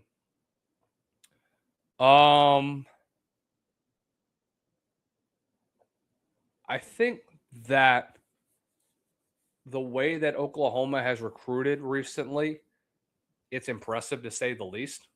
We talked with Eddie Radosevich earlier during the summertime.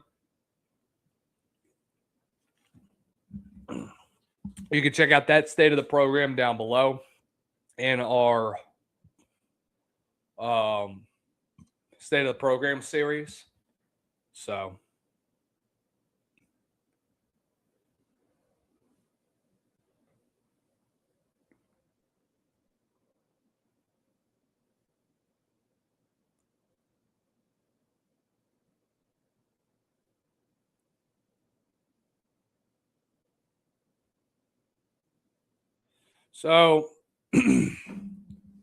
you have so much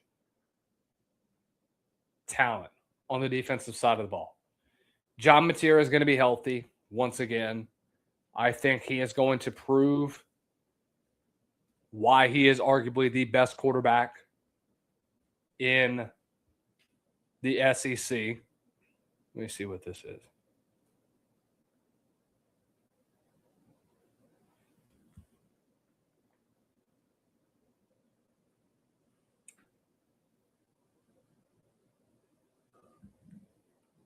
But I also believe that if Oklahoma is healthy, they will be a front runner to be in the SEC championship game over Texas. And Red River is going to determine who's going to be the participant to play Georgia or Ole Miss in the SEC championship game. Because one of the two participants in the SEC is going to come through Red River. I really believe that.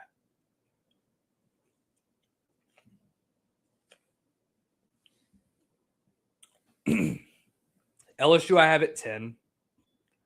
I was thinking about flipping BYU and LSU, but I think LSU, from what they put together in the offseason, from what this team looks like as a whole, I think they're still going to be really solid at the end of the year. I think defensively they're going to take a step forward. I've been hearing some rumors that, hey, man, this LSU team is so much better defensively than we remember. And they're going to put together some noise. They're going to do some really, really interesting things. They're going to be really, really solid. They're going to be so much better than we remember. Just saying. So we'll see, man. I again, we don't know yet until we get to that point. So I don't know, man. We'll see. BYU, I have at 11. They return LJ Martin, who's going to be the best running back in the Big 12. You have Bear Bachmeier, who returns after a solid freshman campaign. Can they improve as a whole, even without a guy like Parker Kingston, who is no longer with BYU at the current state? We'll see. I think defensively, they're still going to be one of the better defenses in the Big 12. Kalani Sitake is one of the best coaches as in college football. He's done a really good job getting himself off of the chopping block just over a couple of years ago and to where he was now. But, man, we'll see. We'll see. 12, I have USC. Even with 15 returning starters, I still don't believe in USC. I'm just saying. I just don't know. I don't know how. I don't know if he's going to be really good. If they're going to be one of two things. They're going to be the most disappointing team in college football, or they're finally going to break through and actually get themselves into a college football playoff game. If they even just make a college football playoff, that's a win in their book. If they miss it completely again,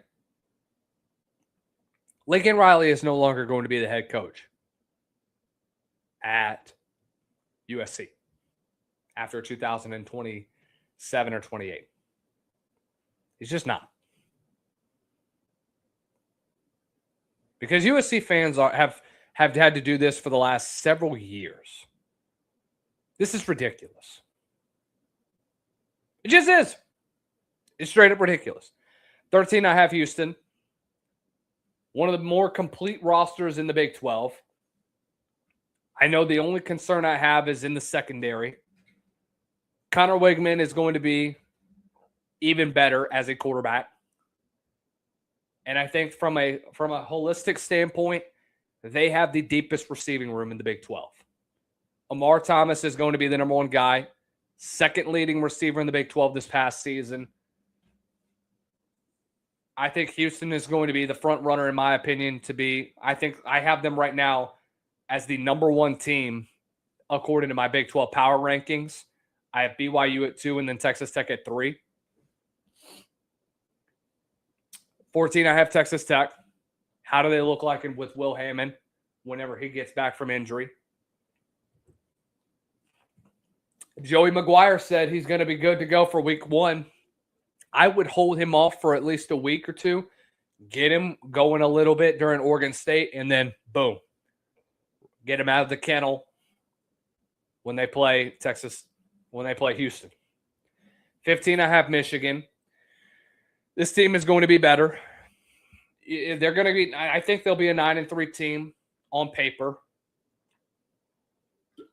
But when you look at the tape, they're going to be so much more fundamentally sound. They really are. And I think that they have the pieces in place to still be a contender in the Big Ten. Savion Hyder is young. This is a young roster. They're building to what could be a playoff contender in 2027, about like what Alabama is doing. 16, I have Penn State. Basically, Iowa State's roster in Happy Valley. They have an easy schedule. I have a scenario. I see them going 10-2 this year. I really do believe that they're I don't know if they'll make a playoff. I don't know if they're going to get a signature win that gets them into that playoff position, but who knows, man? Who knows? Anything is possible at this point in time. Taylor Mauser is a really good offensive mind. I have adored listening to him, and I've adored getting to hear what he's had to say as of late. But their best win right now, if I'm looking at one, could be on the road against Washington and then even at home against Wisconsin. That's what I see. But if they get USC, if they beat them in Happy Valley, guys, that's a massive win for Penn State. That'll be that signature win that they need to get themselves over the hump and be a college football playoff player. 17, I have Utah. I don't know what it is, guys. I don't know if it's Devin Dampierre. I don't know if it's what Morgan Scalley is doing. I don't know if it's the schedule. But I just see a scenario where Utah goes undefeated. I don't think it'll happen, knowing that you still have to put in Holy War. You have to go to Tucson, Arizona, and play Arizona, and you have to play the number one quarterback in the Big 12 in Noah Fafita. You got to go to TCU, who's always going to pull off an upset, and some crazy stuff always happens in Ammon G. Carter. Hypno Toad always comes out to play. And then you host Houston. The worst you could possibly do is go 8-4 now. I think this is a Utah team that could – I have them going 10-2. But the last two games are going to define where they are. Or that first 3 weeks in November determine whether or not they're in the Big 12 title game or not. BYU, at Arizona, at TCU. If they go 2-1 during that stretch, I think they will be in the Big 12 title. Straight up. But again, this is a better Big 12 than I remember, and I think that they're going to be one of those teams that just kind of sneaks up on you when you least expect it. 18, I have Alabama. Again, we don't know what Bama is going to look like at the end of the year, But look, they're still going to be a really, really, really solid program at the end of the day. All right. Got another caller on the line. We'll take him. We'll finish up our top 25 later. Well, let me finish it up real fast. 19, I have SMU. Kevin Jennings is going to respond nicely following his ankle injury. I think they'll be the number 2 team in the ACC. 20, I have Louisville.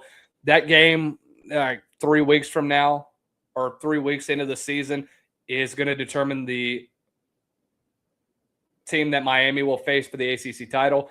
Washington at 21, I have Damon Williams, potentially a guy that could be in the running for Big Ten Offensive Player of the Year. Damon Williams is going to take a big step forward.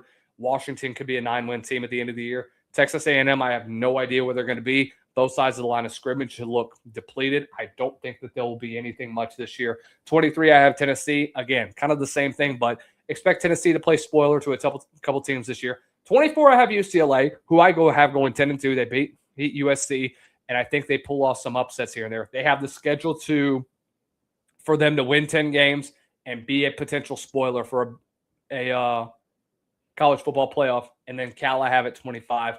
Tosh Lupoy has done a really good job with recruiting, and I think that they will continue to develop from here. Bring it on to the stage. We got Sports Talk with Austin. What's up, Austin? How are you tonight, man? What's up, Lucas? Happy Friday. It's a good Friday. Always come to chop it up with you for a few minutes. Got some questions for you, and hopefully you can give me some answers. Answers, good buddy. I will try to give you the best answers I can. What's on your mind? Okay, the first question I have now that I saw your top 25, Utah. Okay, it seems like I thought maybe I was the only one, Lucas, but it seems like you like Utah as well. A lot of people in the Big 12 sphere have Utah, being like good, like 7-5, 6-6. A lot of people are down on Utah. Is it just me and you, Lucas, that think that they're better than that a lot of people give them perceived as? Because I have Utah going 9-3. I don't think there's going to be that drastic of a drop off, but a lot of people seem to think so. With Whittingham gone, and a lot of people that transferred out. What do you think, Lucas? That's ultimately where people are at. They see that you lose your guy like Kyle Whittingham, you lose the type of impact that he had on your program. And listen, Kyle Whittingham has always been Utah. He is Utah through and through. I mean, you're talking about a dude that was part of that roster for what, 94 to.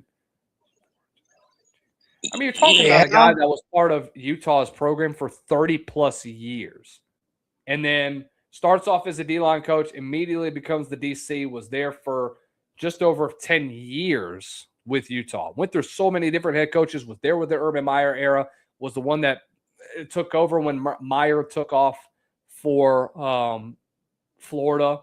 And you look at what he did. He led them to be a consistent player in the Pac-12 conference and in the Big 12 after one full year after the transition year in 2024. Utah is still a really good team. Make no mistake about that.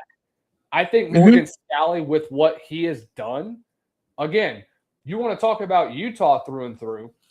It seems like anytime you have someone that is on Kyle Whittingham's roster, and you have someone that has been a part of this Utah program for as long as they have.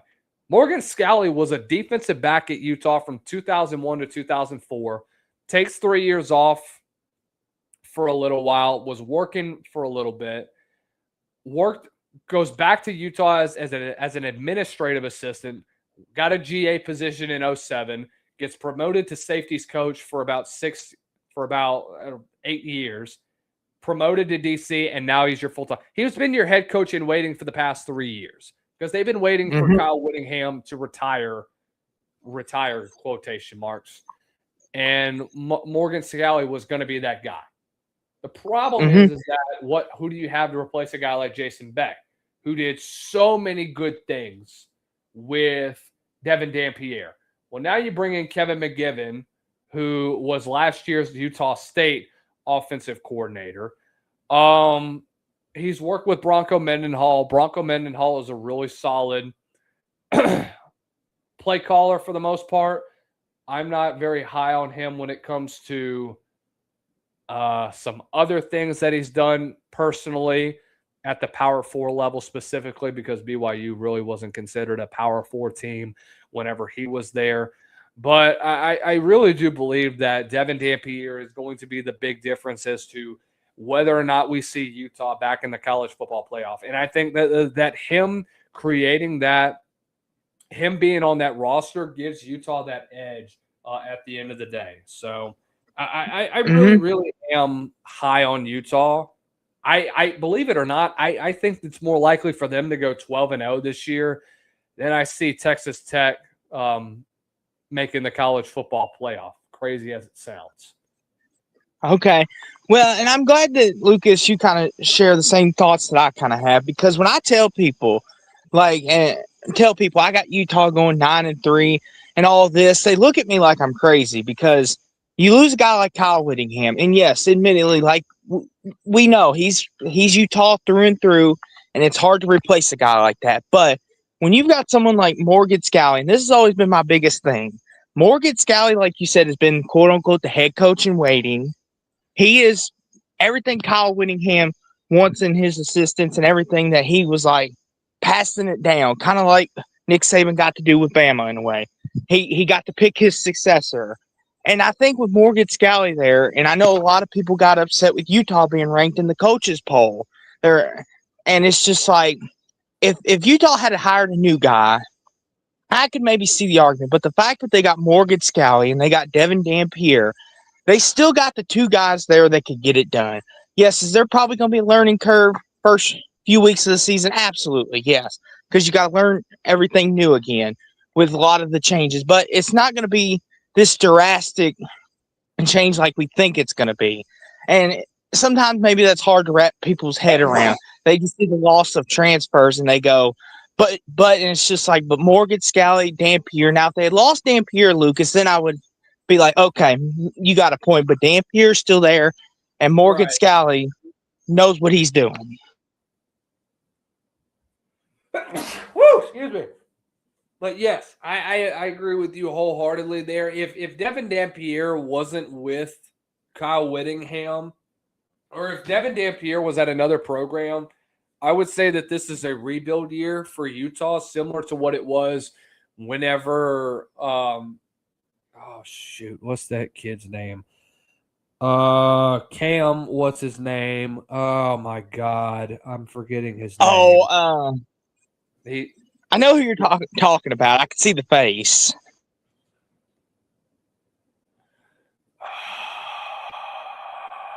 Rising, damn it. I know who Cam Rising is. But yes, no, Cam Rising, yeah. I think if it was another year kind of similar to 23 or 24 when Cam Rising starts the season off and then gets injured at the beginning of the year, and you're going on 2 or 3 quarterbacks that you don't really have a good answer for, I would say that this would be that year that Utah takes a step back, that they're in rebuild mode. But no, they're really not. I mean, you may have lost some pieces on both sides of the line of scrimmage, but I still think that Utah is a really, really good team overall. I think their back seven, I'm really high on. I think Brett Ciancia. Let me pull up my Pick Six Previews magazine, which, by the way, we went and interviewed Brett Ciancia earlier a couple weeks ago, and we talked about his thoughts all around the college football landscape. He has Utah at this point in time, according to all of his rankings. Excuse me. He has right now, Utah is going to be ranked. I'm trying to find it if I can just freaking see where they are at the end of the day. I think they have them top 5 overall when it comes to structure. Yeah, they have the number 5 linebacking core, according to him, and the number 3 secondary in the Big 12. It's just both sides of the line of scrimmage, kind of mediocre this year, but they still are in the upper echelon of the Big 12 at this point in time. Only time that they're middle of the pack is kind of the receiving core, which I'm not really surprised, though. But again, him and Wayshawn Parker, the way that those two have been playing together, they're really dynamic, really, really explosive in the option game, and I don't expect anything really much to change from here. Yeah, and the thing with Utah's wide receiving core, they've always kind of had that middle of the pack wide receiving core, even under Winningham. So that's not like a huge surprise, like you said. They've always had great tight ends, but I found that interesting, Lucas. Wanted to pick your brain about that because a lot of people seem to be down on Utah, and it's just like it feels like I'm one of the only few people that still think Utah can win 9 games and maybe get to the Big 12 title dance. Obviously, I have BYU, Texas Tech, because I think they're the class of the Big 12. Right. I don't know. Would you disagree with that, Lucas? That the Big 12 is BYU and Tech. No, I think the Big 12 right now is BYU and Houston. Okay. Sell me on Houston, Lucas. I've heard some people say this. Sell me on Houston. Houston has the most consistent wide receiver core in college football. Connor Wigman returns for year 2 after it. I see. This is what Connor Wigman looks like when he's healthy. He has a complete wide receiver core around him. He's one of the more consistent dual threat guys in college football, and you see what he can do with a consistent coordinator. Okay. I mean, and here's the thing, too, and I get it. People sometimes just look at the logo. Like, don't get me wrong. Willie Fritz is a program builder. He did it at Tulane.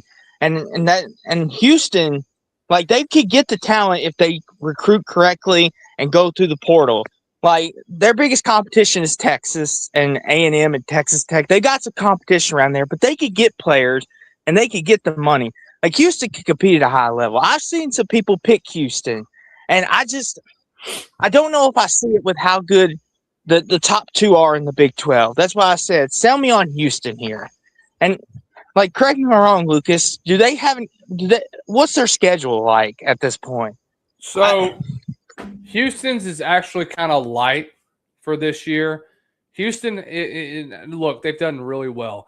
They have their non-conference schedule is garbage. They play Oregon State and Southern at home, and they go to this is a weird one. They go to Statesboro and they play Georgia Southern, which, by the way, I'm a big Georgia Southern fan. I've fallen in love with them. I went to Sunbelt Media Days a couple of weeks ago, and I absolutely fell in love with Georgia Southern. I am a freaking Georgia Southern fan at this point in time.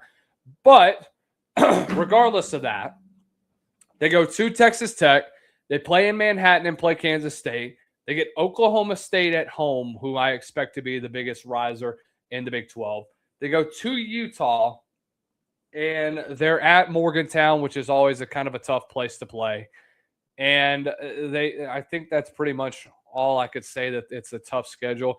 I mean, I guess you could throw Cincinnati in there, who's supposed to be really good, but I just don't see them really doing much, even with J.C. French as their quarterback. I like J.C. Yeah. I think he showed a lot from year 1 to year 2 at Georgia Southern, but again, it's Cincinnati. I don't expect them to do much this year. Okay, I got you. Okay, that's the thing too. I'm glad, Lucas, that you told me you picked Houston, because that's interesting. Interesting that you picked Houston. So, as far as like for you, Lucas, who are the top 5 in the Big 12 right now as we stand here? Just to pick your brain. Right now, let me pull up. Right now, Lucas. I'm going to pull up my Big 12. As we sit here tonight. Okay, I'm pulling up my Big 12 power rankings right now, and I'm going to tell you exactly who. Because, I mean, I would say that this is a pretty obvious pick for me, because it makes all the sense in the world. Okay, number 1, I have Houston. Number 2, I have Texas Tech. Number 2, I have BYU. Number 3, I have Texas Tech. Number 4 is Utah. Number 5 is Arizona State. Artistically incredible. Please don't make me spit out my water while I'm laughing so hard. Dark horse is Colorado. Sure, I guess you could say a dark horse, but God dog, that program is such a disaster. I absolutely abhor what they've done. They don't even go to freaking film study, okay? All right, then. I was going to say, Lucas, in my top 5, I have Texas Tech, BYU, Utah, Kansas State, Arizona State. Why I have Kansas Houston at State? 6 right now. So you have Houston, BYU, or no, you have BYU, Texas Tech, Utah, Kansas State, and Arizona State. Yes, sir. Why is Houston outside your top 5? And why is Kansas in their top 5? Okay, so here's the thing. Is it the Colin Klein effect? So here's the thing. I really think Avery Johnson, if he could get it together, Lucas, I think he's a really great quarterback. We've seen a lot of what he has been up to this point, but I think with a new head coach, a new system, I feel like they are going to maximize his abilities. And Kansas State has always been a consistent program, no matter who the head coach has been. Most of the time, they had those few years where obviously they weren't good, but most of the time under Bill Snyder, under these other guys, they have been consistent. And I think Avery Johnson, when it's all said and done, Lucas, this is my hot take, will be a top 10 quarterback at the end of the college football season. I won't say he'll be Heisman or anything, but I think he'll be in the top 10 conversation. I really like what he can do because he has shown great flashes, and I think Kansas State's due for a bounce back year. I think they're in for a bounce back year, but not the way that you think that they will be. Okay. I think they'll improve offensively. I think the schedule is not favoring them at all. Not even close. Okay. Now, Lucas, do you agree or disagree with my take on Avery Johnson? Where do you sit on the fence with him? Are you more towards he's a bad quarterback? I think Colin Klein coming into the building is going to help elevate his game so much more and help him become the dual threat quarterback that he is. But his offensive line has a lot of question marks. That is why and he has got to not throw he's got to limit his turnovers. Yes. That's what I can agree with. Yes. That's one thing I think as long as he can limit his turnovers, Lucas, the sky's the limit because he's got the arm talent. We've seen him, and he can run. I mean, he's got everything you would want in a prospect of a quarterback. If he can limit the turnovers and make the accurate throws, he's got what you want in a quarterback. I don't think there'd be many people that would disagree with me on that based on potential. But what we've seen, a lot of people would look at his film, and I'm sure, Lucas, you've done probably a film study or a film tape of Avery Johnson and probably went, oh, those are not good throws, or that's a stupid play. But that's what you get with a kind of guy like him. This comment, everybody pay attention to this. Avery Johnson was chosen over Will Howard. Why do you think Will Howard left? Because they looked toward the future with who they had in Avery Johnson. I remember whenever I was on SEC Unfiltered in 2024 and people were talking about Avery Johnson's going to be a Heisman contender this year. And what happened?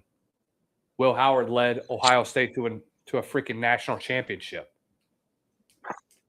Avery Johnson hasn't won anything yet. And the schedule is still interesting for Kansas State. Now, do they have some advantages to them? Yes, they get Arizona, they get Oklahoma State, they get Houston at home, they get Kansas at home in the Sunflower Showdown, but they go to the toughest games that they go to is at Arizona State and at TCU. I think they split the tough home games with Kansas, Oklahoma State. I think you win both of those. I think Kansas. I don't know, dude. I think if you split both of those games. Yes, you did. You did redeem yourself artistically. I'm proud of you. You did really, really well. See, here's the thing. I think if they split those two games, I think that Kansas State will improve. I think they could eventually, at the end of the year, be a 7-5 or 8-4 team. Okay, I have Kansas State at 9-3, Lucas. I have a couple teams in the Big 12 clustered at 9-3. I have Arizona State, K-State, and Utah all at 9-3. And I get We're going to have a lot of lot of 9-3 teams this year, especially in the SEC because of the way that the 9-game schedule has played out for them. When I say this too, and then there's another team I want to ask you about, and then get to the Bama thing. It's one of them, Lucas. I feel like if there's ever a team that could do it, it's Kansas State, because Kansas State wins a lot of games, and I feel like they always win the games that they shouldn't, and they sometimes win the games that you wonder how they do it. And I mean, and the fact is that Avery Johnson is going to be healthy. My God. Sorry, Austin. I didn't mean to interrupt. We have a special guest that just joined us. Hello, Bert. Boy. Hey, what's up, my guy? What's up, Austin? How are you? How was Big Ten Media Days last week? I know. How was the crowd? The crowd? Oh, it was actually, the crowd was like, it was big for some schools, and then for some it was like a ghost town, like Right. Washington and stuff. So Did you see Caden's comments that he made? No, I did not see them. Okay. Yeah. This is one of them. Yeah. This is another one of them. Why is he always in a mood, Lucas? Okay. Why is he always angry? I let him come on the show for about 30 or 40 minutes, okay? And then he tweeted at me and said this, FAFO, you effed up. Dude, Mark, what is wrong with you? Lucas? He's always like this. Okay, he has some brain issue, like some mental issues. You need to understand that. So, like, yeah. I know. All right. So you just have to leave it be. He's just gonna be like that. Trust me. I know. All right. Look, I've already made it clear. I love you, Caden. But I also know when we gotta stop on some things that you say on here, because you get kind of personal and you try to accuse me of things that I do. Like I tweet out something or I say something, which obviously is not true. He does it to Jackson too, and Jeffrey. And he does it to me as well, but yeah, okay. Jackson texted me that he was blowing up his phone, telling me show Lucas this, show Lucas that. You got to be kidding wanting me. me to show him the tweet that he sent out to me. Oh, and then he called him like twice. Like First, I don't get it. What do you say? Are you outside, Burks? I can hear crickets. No, that's not me. Okay, is that you, Austin? No, I'm inside in my office here. Okay, I must be going crazy. I'm telling you, I thought I heard like freaking crickets or something. Lucas, he'll only respect you if you're like, Lucas, Caden will only respect you like a lot and never say anything bad to you if you're like the most hated fan. Like I'm the most hated Michigan fan in my community, right? Like in YouTube. So he respects that because he wants to be hated, right? So you have to be like the most hated guy, and then he'll start to respect you and praise you and think you're like some god, like what he thinks for me. So that's how it works, you know? It's really weird. Feeds his ego. Exactly. Like I'm so hated by my fan base. I'm banned on Michigan channels. That's why he respects me and he thinks I'm the best. So yeah. Which is so weird, dude. Like holy crap. Oh shit. And see, Lucas, I predicted Ohio State to go 10-2 this year. I had them losing to Texas and Oregon. And Caden bombarded me. He was like, how dare you disrespect the undisputed national champions, you Twinkie eating? And I'm just like, dude, can you not take a prediction? Like, this is what he does to Jackson and Jeffrey on a daily, and now he's doing it to poor Lucas over here. We can't even give predictions on his own team anymore. It was crazy. Burks, what's on your mind tonight, brother? You tell me, my man. Football season in a month, less than a month. I'm so happy. What games are you excited for? I'm just gonna say this, man. Week 2 is gonna be the best week in college football. Like, oh man, that is the no. Week 3. What's in week 3? Week 3 is September 19th.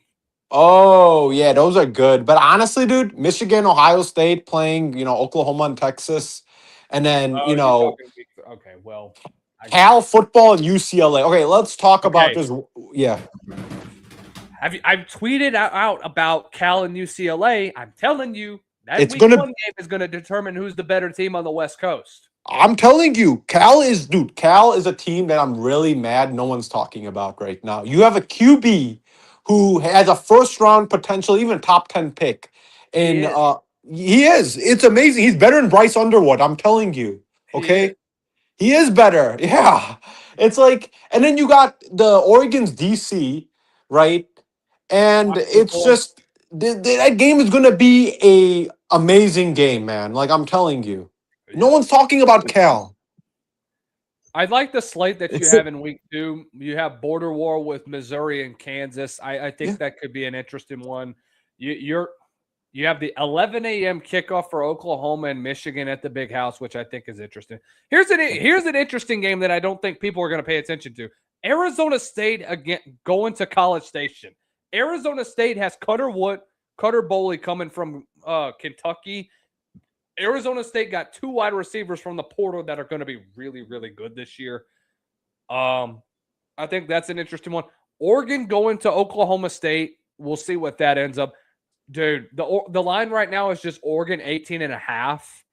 And people were talking early on that could be a 20-plus point line. I'm glad that the line went down because this is going to be a very close game. I think that Oklahoma ends up covering it. I don't know why. I might be stupid as all get out. I don't know why. I just see a scenario where Oklahoma State is able to cover in that football game.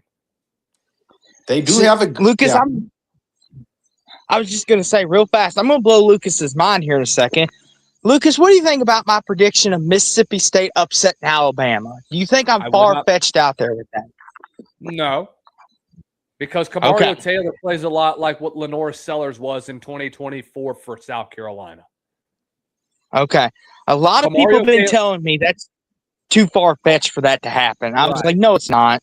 It's really not. I'm not I wouldn't be surprised if it happens. Kamario Taylor is one of the is going to be in the upper half of the better quarterbacks in the SEC. Alabama at Kentucky, Mississippi State against Minnesota. I like the matchup that we have with Kamario going up against Drake Lindsey. And I talked with Drake Lindsey during the Manning Passing Academy. I became a Drake Lindsey fan. I had heard of him before. I loved what he brought last year for Minnesota. I think his game is going to be so much better this year. I think he's going to be a better passer, and I think he's going to be able to create big plays down the field. Arizona at BYU, I think that's a really interesting one. Let's see what else we have on this one. I think, too, Lucas, I think I shared this with you, but I have Clemson upsetting LSU week 1. That is my big, upset I have. I think it – and, Lucas, if that happens, would that shock you if Clemson goes into LSU and wins? Yes. Okay. It would. Okay, I got you. Hey, Austin, I got some words for you. I'm gonna make a bet with you. All right. You said that Mississippi State will beat Alabama. All right. $25 we can bet right now. 25. I won't go that high because I don't know what your financial situation is. So I think 25 is fair. What do you say? I say Alabama, you say Mississippi State. Okay. Shh. Listen. Okay.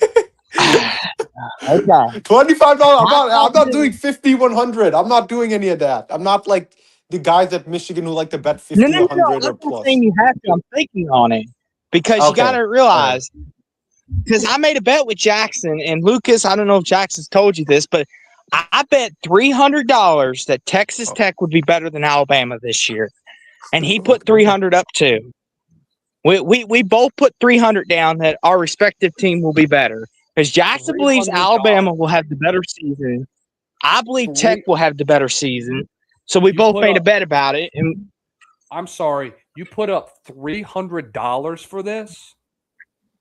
Yep, and Jackson put 300 down as well. That's wild. I'm wow. Listen, artistically incredible. Don't run away. You better stand on business. You don't run away from the bet. Okay. This is a silly bet, just FYI.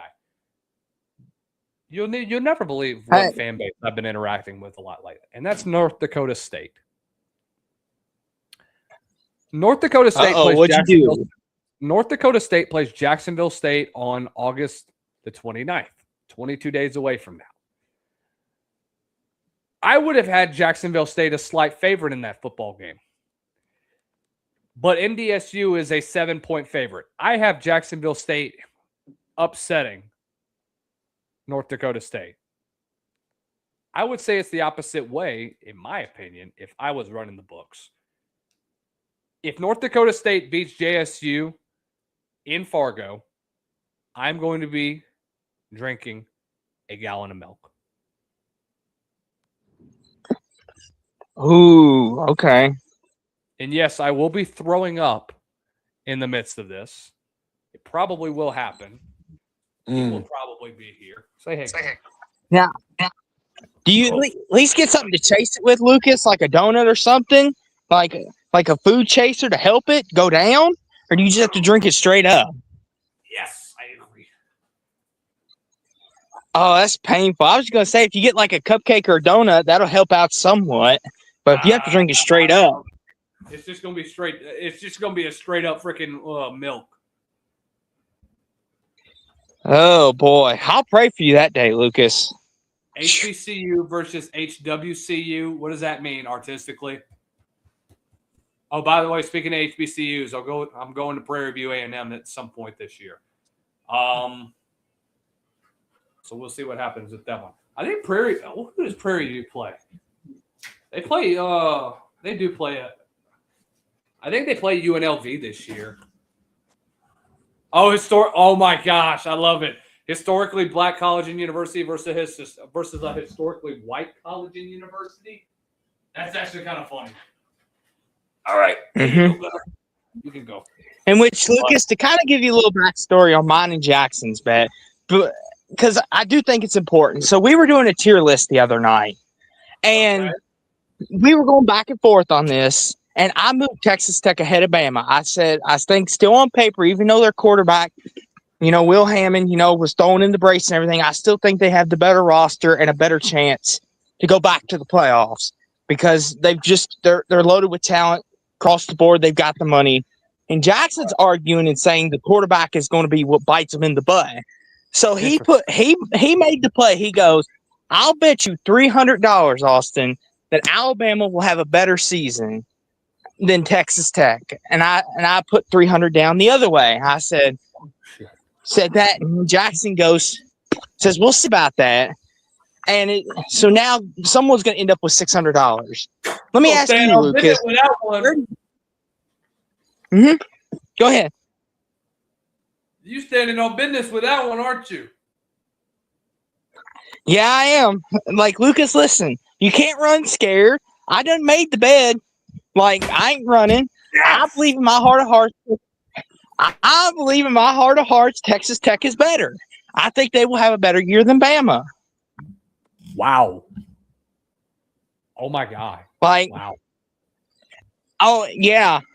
And like, Jeffrey, you know how he gets Lucas. I don't have $300 to bet, and I don't bet. So, I mean, I'm out of this one. I mean, let me ask you this, though, Lucas, as someone that will not bet in this, just me and Jackson. Who do you think's better on paper right now, Bama or Tech? On paper. Right now? Yes, right now, as we sit here tonight. Burks, I need time to think. I need you to answer this question for me first. It's Alabama, man. Like, I'm sorry. Like, Keelan Russell, dude, like what I saw at the spring practice, there's a reason why he is like, he skyrocketed. He won the Elite 11, and Elite 11 QBs, I'm just going to let you know, they usually turn out to be the real deal if they win the Elite 11, okay? Except for Jackson Arnold and Shea Patterson, yes. Usually, yeah, Jackson Arnold won the Elite 11. You did not know that? No. Yeah, it's crazy. I'm shocked as well. Yeah. So Jackson Arnold, of all people, yeah, won the Elite 11. yep, he did. You can go search it up. I'm pretty sure. I could be wrong, but like I think I'm pretty sure he did. Okay, yes, he was named the tournament's MVP. Yeah. Let me look up every Elite 11 MVP. Shea Patterson won the Elite 11, but look at him at Michigan, how bad he was. So it's not like, but like I said, most people who win the Elite 11 are the real deal. I'm just saying. So I like Alabama's QB. I think Kalen DeBoer, he has a lot of talent coming in. Their recruiting class was really good. They have, Keon Sobbs, their secondary is good.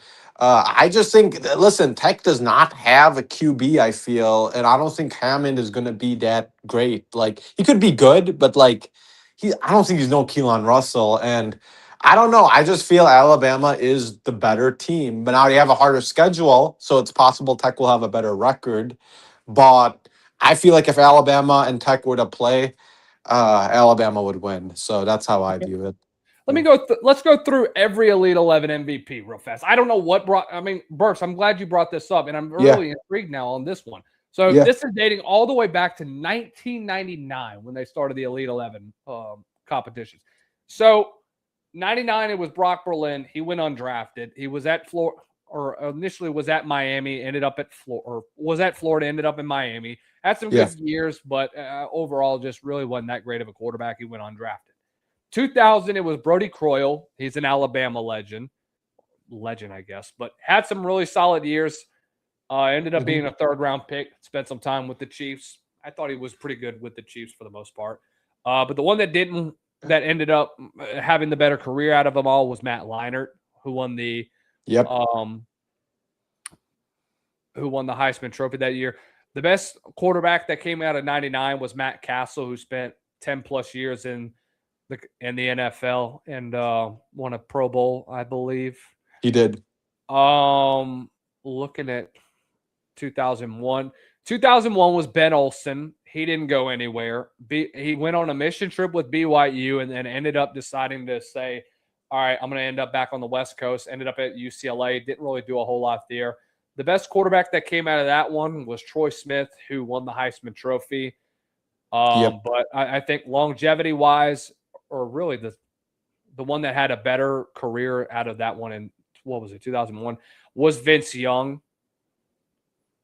But, I mean, in 2002, that was, that was Kyle Wright, who ended up in Miami. Had some good moments early on freshman year. The better one at the end of the year was Jamarcus Russell, who went number 1 overall. 2003, they had a co-MVP that year. It was Matt Tuiasosopo, which I think was – y'all remember Marcus Tuiasosopo? Nah. Marcus Tuiasosopo, I believe, is the current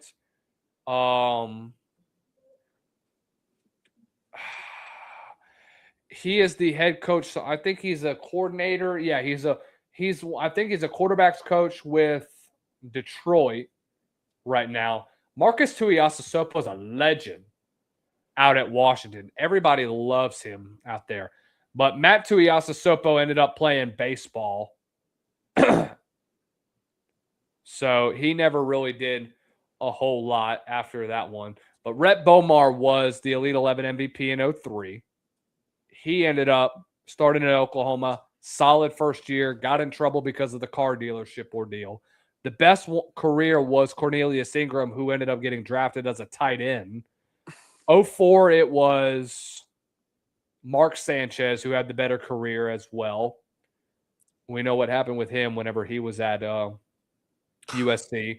The Elite 11 MVP in 2005 was Matt Stafford, who had the better career. I know Tim Tebow had a better college career, but I mean, Stafford, for what it's worth, is going to go down as arguably one of the best quarterbacks in all of the NFL. 2006, it was John Brantley, who ended up at Florida, didn't do anything afterwards. Tyrod Taylor had the better career at the end of the day. Blaine Gabbert won the Elite 11 in 2007. The best one was Andrew Luck. 2008, I believe it was Aaron Murray. He ended up at Georgia, all-time leading passing touchdowns and passing yards leader in the SEC. The best one out of all of them that had a better career, I think, was Geno Smith. 2009, it was, man, this is a blast from the past. Y'all are probably older than me to remember this. Jake Heaps, initially at BYU, ended up transferring to Kansas and then went to Miami. Didn't do anything throughout his career. The best one that had the career was probably Blake Bell, who ended up as a tight end. But that's really about it. 2010, it was Jeff Driscoll, who really didn't do much, but the better career was Teddy Bridgewater.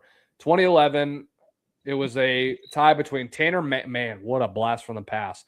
Tanner Mangum from BYU and Jameis Winston from Florida State, who went to Florida State. 2012, it was Asiani Warrior. I don't know who that is. I don't either. Yeah, same. Jared Goff was part of that 2012 Elite 11 class. Same with Josh Dobbs. And He's Christian probably the Hackett. best one. Yes, I would agree with you there. 2013, it was Sean White who went to Auburn, but the better one was Deshaun Watson. 2014, it was Blake Barnett, who was the number one quarterback in that class. He ended up at Bama, didn't do anything, and then went to Arizona State and USF. Kyler Murray had the better career. 2015, it was Shea Patterson. Yeah. Now we're getting into those that y'all remember. Yeah. Dwayne Haskins had the better career. May he rest in peace. Yeah. 2016, it was Tua Tagovailoa, who had the better career out of everybody in there. 2017, it was Justin Fields, but Trevor Lawrence has had the better career. 2018, it was Spencer Rattler who won it. But I would say Jaden Daniels has had the better NFL or overall career. I'm going to say that was Jaden's year, wasn't it? Yes. And I think it's crazy to see the amount of talent that was in this class as well. Because you talk about Jaden Daniels, Max Duggan, Sam Howell, who went to North Carolina, Graham Mertz, who had some really solid moments whenever he was at Wisconsin. 2019, CJ Stroud was the Elite 11 MVP. Bryce Young was part of that class as well. 2020, it was Caleb Williams, who's had the best career. 21, it was Cade Klubnik. Wow. 2021, we still have 1, 2, 3, 4, 5, 6, 7, 8 guys that are still in school from that 2021 class. Oh, and by the way, in 2019, and I believe that this is true, the only one that I can remember that's still in school past that is maybe Ty Thompson, but I don't know. Jackson Arnold in 22. We don't know who really has the better one. But right now, I would say it's Dante Moore. 23, it was Julian Sayin. Him and CJ Carr were part of that. I don't really know who to say between the two has had the better of the career. It's still early. Yes. 2024 was Keelan Russell. Yep. This past year, it was Dia Bell, who's now at Texas. I don't even know if he's still at Texas at this point in time. He is. I'm pretty sure he is Dia Bell. I think he's still waiting around for 26 for him to be his team. And then this year, 2026, we just got the announcement for who's going to be at the 26 Elite 11. I do believe that it's either going to be Elijah Haven or Pop Houston. No, it already happened. Trey Taylor won the Elite 11. Oh, Trey Taylor won? Yeah, he won. That's why his ranking went from 46 or 50th to like number 8. He is the best QB in the class. Yeah. Yeah. He all of a sudden he became the number one quarterback in 27. Yeah. Was all of a sudden. Because he won the Elite 11. So you're telling me he's a better quarterback than Elijah Haven, than Israel Abrams, than Pop Houston? Apparently he is, but I don't agree with it, to tell you the truth. I think Elijah Haven's better. I think he's the best QB in the class. But because if you win the Elite 11, a lot of the time, sometimes, man, they usually Elite 11 winners could be the best QBs in the class. And that's not always the case. Like Justin Fields, right? He won the Elite 11, but they ranked Trevor Lawrence higher. He was the best player in that class, right? So it really depends. I think Trey Taylor, I know a lot about Trey Taylor just because Michigan recruited him. He been to Michigan 20 times. I'm just gonna say it, dude. Like Nebraska is not putting him up for success, and he can really struggle next year. So, I really believe that yeah. this is Matt Rule's make or break year. If they fall Yeah. flat on their face like they have the last 2 years, he should have never gotten that extension 2 years ago. They were 5-2, and then they fumbled the bag the last several games of the year. Everybody was talking about, man, this could be a 9 or 10 win team at this point in time. And then they can't even sniff a bowl game, I don't think. Or at least they got to 6 wins, but lost the bowl game. And see, here's the thing with the Big Ten, guys. Now that you bring up Nebraska, Lucas, here's another one of my, well, maybe not so much spicy, but I think Penn State's going to go 10-2 this year. Because if you look at their schedule, Lucas.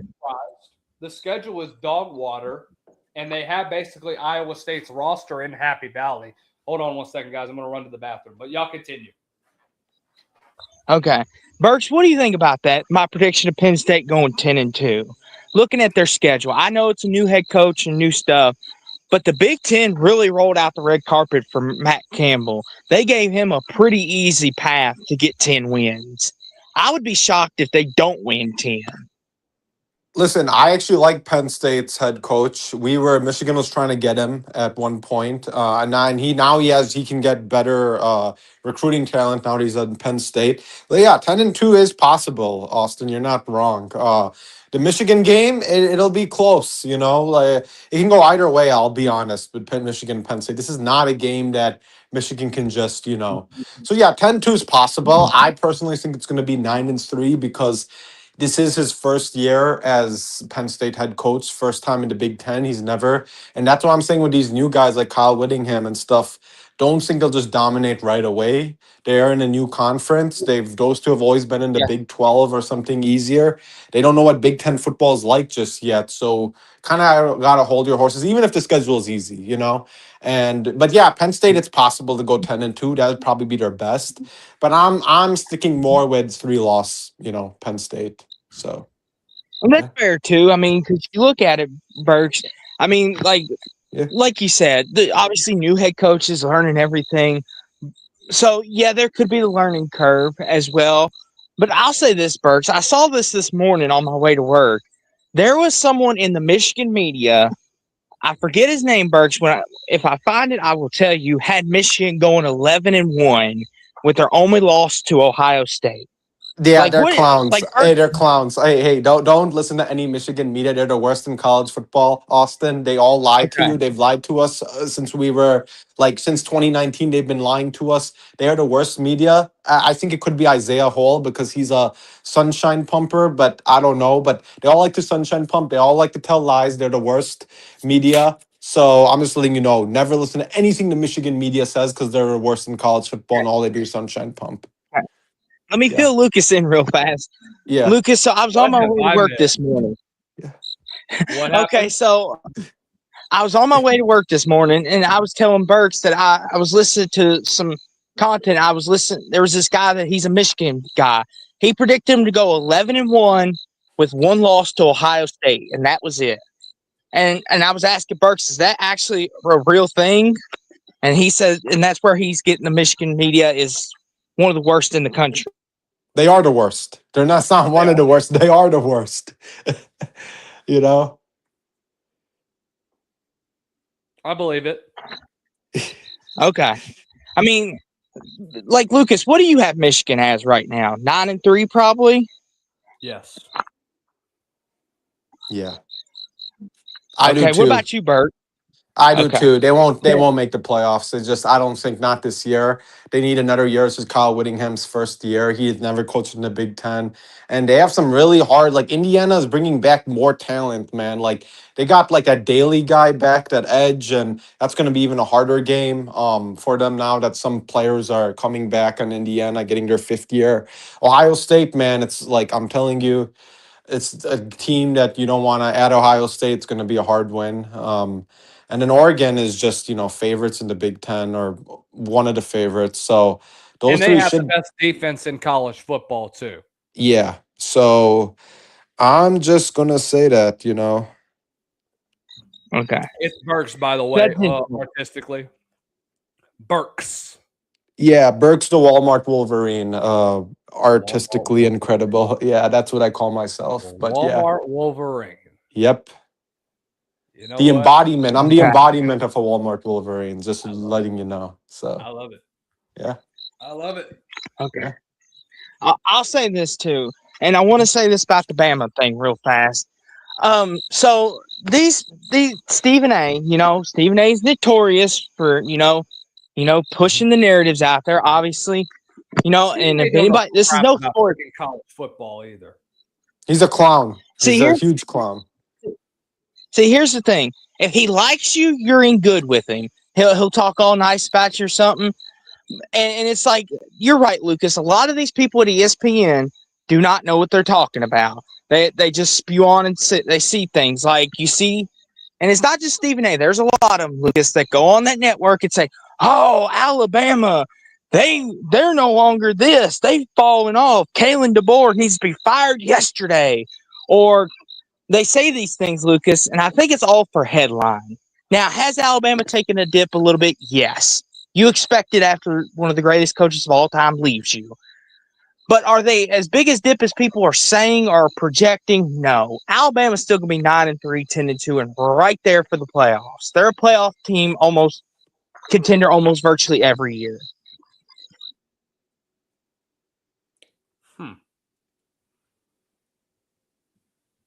Are you asking me, or are you putting that out there? I was asking and putting it out there both. Kind of get your feel on that, Lucas. Do you agree with that they just say those things, or do you feel that way too? I think they do that. I think they kind of put that out there to kind of fit their narrative. But I don't think that national-wise, I don't think they do their research. And they never have. Okay. I mean, like, Burks, how come you don't see it? Burks, it says, Burks, do you see Bryce Underwood as the Michigan quarterback heading to Austin in 2027? Hell no, man. He needs to first process stuff before he can even go to Texas. Like if he does not do good in Michigan, Texas is not gonna want him. Come on now. It's Texas. They have Diabell ready to take aim the Elite 11 winner, or they can get a transfer portal QB. He's not going to Texas if he has a bad season, Underwood. It's Michigan or he goes to a crappier school. That's it. I think when they play Texas. Oh. Where did Austin go? Did he leave? I guess so. Oh well. Austin, appreciate your time, man. Always love talking with Austin. Shit. We had a hell of a show tonight, man. I mean, Damn. we went to. This is the longest show I think I've done aside from our NFL draft specials. Yes, okay, that's what I thought. That's what he meant whenever they go to Austin in 27.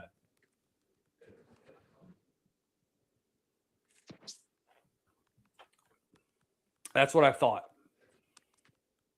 Give me a quick sec. Oh, you can't hear you. You can't hear me. Okay. I think we lost Burks for a minute. He got to he could not hear me. If you want my honest opinion, I think he is, but who knows? You got me, Burks? Yeah, I'm here. I can hear you.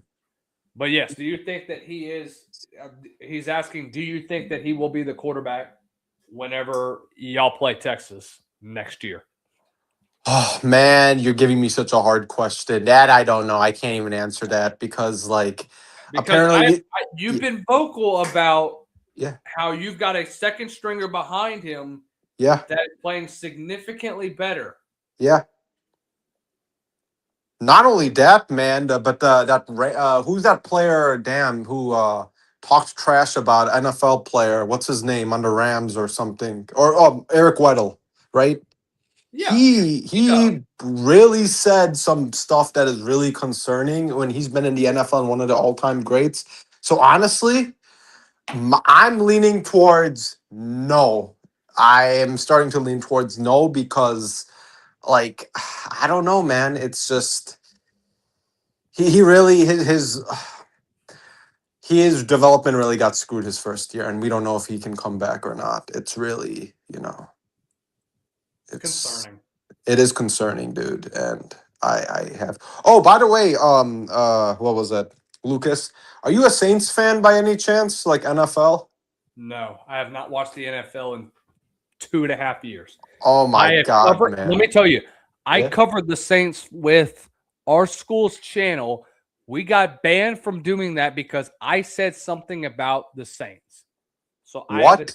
disdain for the Saints at this moment in time because it was so dumb. So Oh my dumb. God, dude! I was getting ready to talk to you about the Saints, and I'm like, oh, damn, dude, you're a Louisiana guy. Then you must hate the Pelicans too, right? I haven't watched the NBA in over 5 years. Oh my God, man. All right, all right. I honestly think NBA is a clown show, but like the Celtics, like I only follow the Celtics. Anything else I don't care about. So I'm a Boston Celtics fan. But yeah. You watch baseball or hockey or any of that or no? Well, I love baseball, brother. You love it? I love college baseball. MLB is a clown show at this point. We're not going to have a season in 2027. We're screwed. Yeah, because the Dodgers and the Tigers are clown shows. Like I hate Detroit sports, Well, man. here's the thing, Yeah. too. Haven't y'all been wanting to be done with Tariq Skubal for a time now? Because I'm not a Dodgers. I'm not a Dodgers fan, by the way. I was talking about Tigers. Yeah. That's what I thought. Oh yeah, I'm not a Tigers fan either. That's what I meant. Yeah. I meant, haven't the Tigers been wanting to be rid of Tariq Skubal? Because Yeah. Tariq Skubal's been wanting to be traded for at least a year at this point. Yeah. That's what I thought. I'm a Red Sox fan. I'm Boston for, Bruins, Celtics, and the Red Sox, and then for NFL I'm Packers. I live 3 hours away. So I have my family huge Packers fans, and then my uncle made me a Boston fan. He's from Boston, so I've been to all the games. So yeah, no, I'm just disappointed that you don't like the Saints because you're from Louisiana, and Don't, dude. I just don't. Oh man, so you don't have an NFL team then? I haven't watched the NFL in 2 years. Oh man. Oh well, hey, college football is better. I gotta ask you about the Sox. Yeah, okay? sure. Yeah. When are y'all gonna trade Jaron Duran? That's a good question, man. It's really weird. I think we're gonna keep OPS falling by like 300 points. Yeah, dude, that all-star is the reason why, like, he won last year. That we haven't traded him yet. He's an all-star, and they're like, oh, he can be good still and valuable. But we need to trade him, dude. We're not giving him an extension. I know that because but, his defense has not been as good as he's used to be, and he's been splitting because initially he was playing outfield or he was playing left field, and then when Roman Anthony got hurt, and now you basically saying, well, shoot, I guess we got to put him there because he was always the DH. There was no real position for him. His defense is not very good at all. You're talking about a guy that can't locate the ball either, which is why his batting average is so garbage. Because I think he was batting in the month of June, right before y'all went on that 15 game streak. I think he was at 202? Yep. And his OPS was like 400 or something. Okay, yes, Okay, yeah, you're right. Yep. It's crazy. I've listened to a couple Red Sox podcasts, bro. Oh yeah. No, I've never seen a team this decade that has been so up and down like the Sox. Oh, I agree, man. It's like a roller coaster, man, and I love Fenway Park. You need to go there one day, man. Like you will love it. I've been to many games, like so many, because my uncle took me. So, y'all are gone, huh? You watch? You see college baseball, or like what's your team for college baseball? College baseball? Man. The thing it has to be a Southern school. With me being in the media, I don't have a team anymore. You don't? Okay. Yeah. Yeah, no, I'm Michigan baseball, obviously, and and this is why I hate Ward Manuel, man. Like, we couldn't keep Eric Bakich, who made us go to that championship in 2019. You remember that against Vanderbilt? Yes. And Harold Kumar literally single-handedly killed our team. It was crazy, man. That man, bro, he pitched the hell out of it in 2 games in a row and destroyed. We were like up 1, and I was like, oh gosh. All right. But it was typical Michigan, pulling a Michigan once in a while, right? And I don't even know what to say. So then after that, dude, like Eric Bakich wanted he wanted a new facility, new stuff. It's like, dude, Michigan, he wants Michigan baseball to be great. And he was wanted to keep his salary just 1 million, nothing more, nothing less, and just, make the facilities better. Oh, Ward Manuel said, nope. And Michigan has so much money, bro, and this type of stuff. They could easily spend that. Right. Okay, but they like to spend money on stupid stuff. That's usually University of Michigan. Why does Michigan treat their freaking baseball program like it's a second-rate team? It is. It's not even a second rate. It's a third rate. They just had automatic success in 2019 with a crazy fluke, right? And they didn't expect it to be that good. And so when they did have success, man, like holy crap, Ward Manuel did not want Michigan baseball to be great. He did not want to give the money. So then Eric Bakich left to Clemson, and he's doing good in Clemson. Typical Ward Manuel crap, bro. Oh, wait. Before we continue on, what do you feel about Adley Rutschman now being a Sox? Oh man, that's amazing, dude. Is it a Baltimore's catcher, Orioles? Yes. Yeah. Oh my God, dude, we won good on that, dude. Orioles are idiots. Yeah. Jake Rogers and cash considerations. So you're getting you're getting 2 veteran catchers. Mm-hmm. And here's who did you see who you guys had to give up? No, I did not actually. I usually watch I haven't watched Boston media. You're basically giving up pennies. You're giving up guys from the minors. You're giving up. Oh, okay. Andy Anzakar, who's from Venezuela. Anthony Ianson, who's from LSU. Yeah. Ianson was actually pretty good, man. He was a 3rd-round pick in 25. He's done some really good in the high A. Had a really good ERA. But he was in the futures. So they're getting younger. Yeah. They traded Carlos Navarez, who's bounced from the Yankees to the Sox. So he's probably going to end up being a guy that's still going to be he's going to be more of a lifelong bounce around from team to team from here and there. Kyson Witherspoon is another guy. He was an All-American at Oklahoma, and he was a 1st-rounder. But other than that, that's all you traded to get Adley. Yo, welcome. Hey, man, join the Red Sox fan base. You know a lot, so. Because to be fair too, Burks, I have the hand of God in front of me, which is a computer. So, I mean, that's really all I can really say. But, I mean, listen, I enjoy baseball. I really, really do. I think it's a really fun sport to pay attention to. It's just hard in the MLB season to kind of keep up with 162 games in a year. Yeah. And especially with what I do, I would really love to sit down and watch baseball. If that's all I could do for the rest of my life, I would be very happy with that. But the problem is that I wish I had an MLB network so I could just watch whatever I wanted, whenever I wanted. But it's just not as fun as college baseball, in my opinion. No, college baseball is great, man. But I'm just gonna say it, like ever since Michigan baseball did that World Series run, I've not really watched since then. So only if Michigan does good, then yes, I will watch all the games. So yeah. Here's the thing about Big Ten baseball. Here's what surprised me is that Big Ten baseball. Oh my gosh, they've been more of a second-rate type of team. Yeah, I mean, if you did not go out and get, we wouldn't have had expansion, and we wouldn't have seen teams like UCLA and then Oregon and then USC come into the Big Ten. The Big Ten it would have still been a joke. Yeah, agreed. Agreed. Because let's just look at this. Who is really a good baseball program that came from the Big Ten as of late? I think isn't UCLA pretty good? UCLA. Well, I'm talking about pre-expansion. Oh, okay.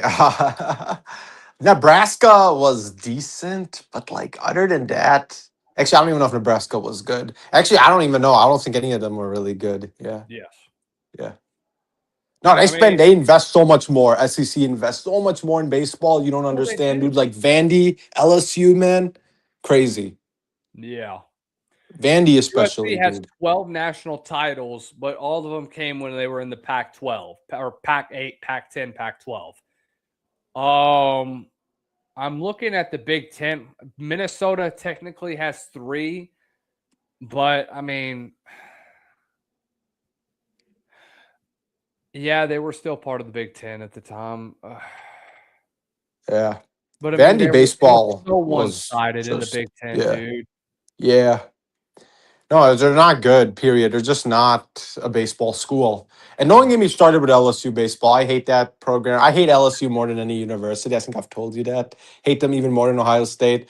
Man, when they won the championship LSU a couple of years back with Paul Skenes, like Skeens or whatever. Yeah, man, I got so mad. Like, I don't like him either because, he's dated Livy Dunn and I don't like Livy Dunn. So, like, I just hate LSU baseball and I just hate the university. They're just such hypocrites. And the governor is such an idiot too, Louisiana's. When Brian Kelly, got fired, let's use our money payers to buy his buyout or some crap like that they were doing. So I can't stand LSU, dude. And then the alumni are clowns, Brother, like I'm a beat writer for LSU now. Career news. I am now officially a no contributing way. writer for Death Valley Voice, part of the Fan-Sided Network. Are you really? Yes. Congrats, but like at the same time, I'm a little like, Look, here's the no, thing. yeah, I'm a South Carolina guy, yeah. but I mean, money So I is money. can't talk too much trash about LSU then, is I basically don't what you. care. It don't Oh, matter you to don't me. care? Oh, I mean, I'm not credentialed through them. So, I mean, oh, okay. I'm not actual media. Oh, I I'm see. not really even part of the media at times. I'm friends Oh, with people okay. who are part of the media, Like but I don't want you to get fired or anything. So they're not going to fire me. Okay. I'm I'm just good. looking out, man. I don't want you to get fired on that stuff. So, yeah, no, But but LSU, dude, they have all the clown alumni, Shaq, Angel Reese, Joe Burrow. I can just keep going on. They're all clowns in my opinion. Just saying. well, I mean, Can't that's can't stand can't stand LSU. I'm sorry. Like I just hate them more than Ohio State. But hey, I love the state of Louisiana. I want to go there, man. The food, the call. I've never been to the South, so if I ever go to Louisiana, I need to go right. take New Orleans. The hospitality, man. Like Southern people are so much better and nicer. I've not met one in real life like that. So, yeah, one day, man. You're welcome to Baton Rouge with open arms from me. Yeah. No, So listen, I love the state of Louisiana. I love the French. I'm a European influenced guy, so I love the French history, the architecture, the food, how it's fusion. I don't Like I blame. respect the state, even though it's a pretty harsh state to live in. Oh my Not gosh, one of the, that's horrible. it's not rich, it's one of the poorest, but like, hey, the people and the food and the culture, that's the best part, about Yeah. it, you know. No, I definitely agree with you on that. Yeah. Burks, I wanted to ask you one thing before we get out of here for the Yeah, night. sure. We're rolling on almost 3 hours on the show. Yeah, Guys, man. it's been a phenomenal show tonight. Of course. Classic last week, this Colorado judge came out, Charlotte Swinney, or I think that's what her name is. Yeah. She comes out, and part of this lawsuit that had been going on since the beginning of July, and it was filed by 11 former athletes that said, hey, we need to be part of this 5-for-5 rule. And literally 30 days before the season begins, all 2022 athletes that participated this past year is now eligible only if you are not signed to an NFL team. And so I asked the question, what if they were signed What if they were part of the mini camp, participating in mini camp, and yet they decide to come back to college football? Does this make any sense? It is so stupid, dude. It doesn't make sense. Yeah. Listen, once you are in the NFL draft and you don't get drafted, you have to lose your eligibility. I'm sorry. This is so stupid. And this is why Indiana is going to be even better now because they lost some guys and they didn't make an NFL roster. And now they're going to have another chance at the draft, maybe, after they're done with college, their fifth year. So it's really. It's just unfair, for the people in the past and all that stuff. And it's just so stupid, man. Like, it's so sad. Like, and I'm just going to say this, dude. College sports was so much better before. Way, way, way better. It's so sad. Like, I really don't want to watch sometimes, but I'm always going to watch because of Michigan. But like I said, you're getting these rules and jersey patches and all the sponsorships. And then, it's ruining it. But hey, at the end of the day, man, like, it is what it is, and we can't do anything about it. The government's not going to do anything about it. I feel they've done some stuff, but I feel like they have to go hard, But yeah, I don't know. It's sad. So Yeah. here's what I said about it. I was very, very vocal about this. Yeah. And this was so weird. So the Yeah. injunction doesn't alter transfer rules, roster caps, or revenue sharing caps. Only a fifth year is added for 22 athletes. They're not allowed to transfer to other schools. They're only allowed to go back to their specific school. Yeah. But you have guys that got TROs. You have Samari Collier, who was at Coastal Carolina. He's now at Delaware State with Deshaun Jackson and company in the MEAC. So that's one. Everybody's getting a TRO.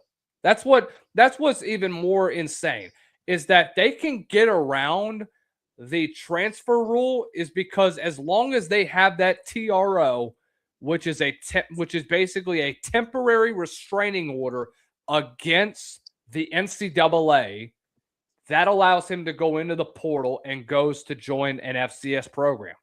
If this were another Power 4 program that he'd be returning to, he wasn't going to be able to get that TRO. Really? Oh, did not know that. I don't think so, but Yeah. do not quote me on this one. Okay. Yeah. Technically Incredible says that Texas is returning their guard. Yeah. Because that was an ongoing issue for about a month. Explain this to me.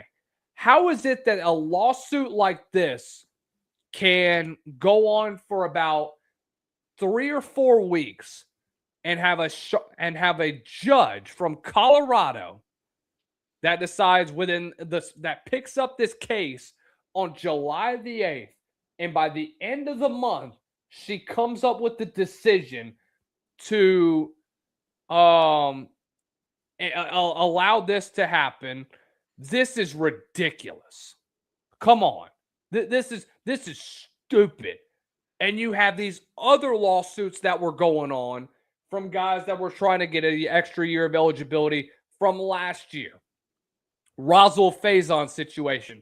Darren Heitner had many clients of his that were trying to get extra years of eligibility. They had to wait from upwards of months, maybe a year, almost a year to get cleared and to get that extra year of eligibility.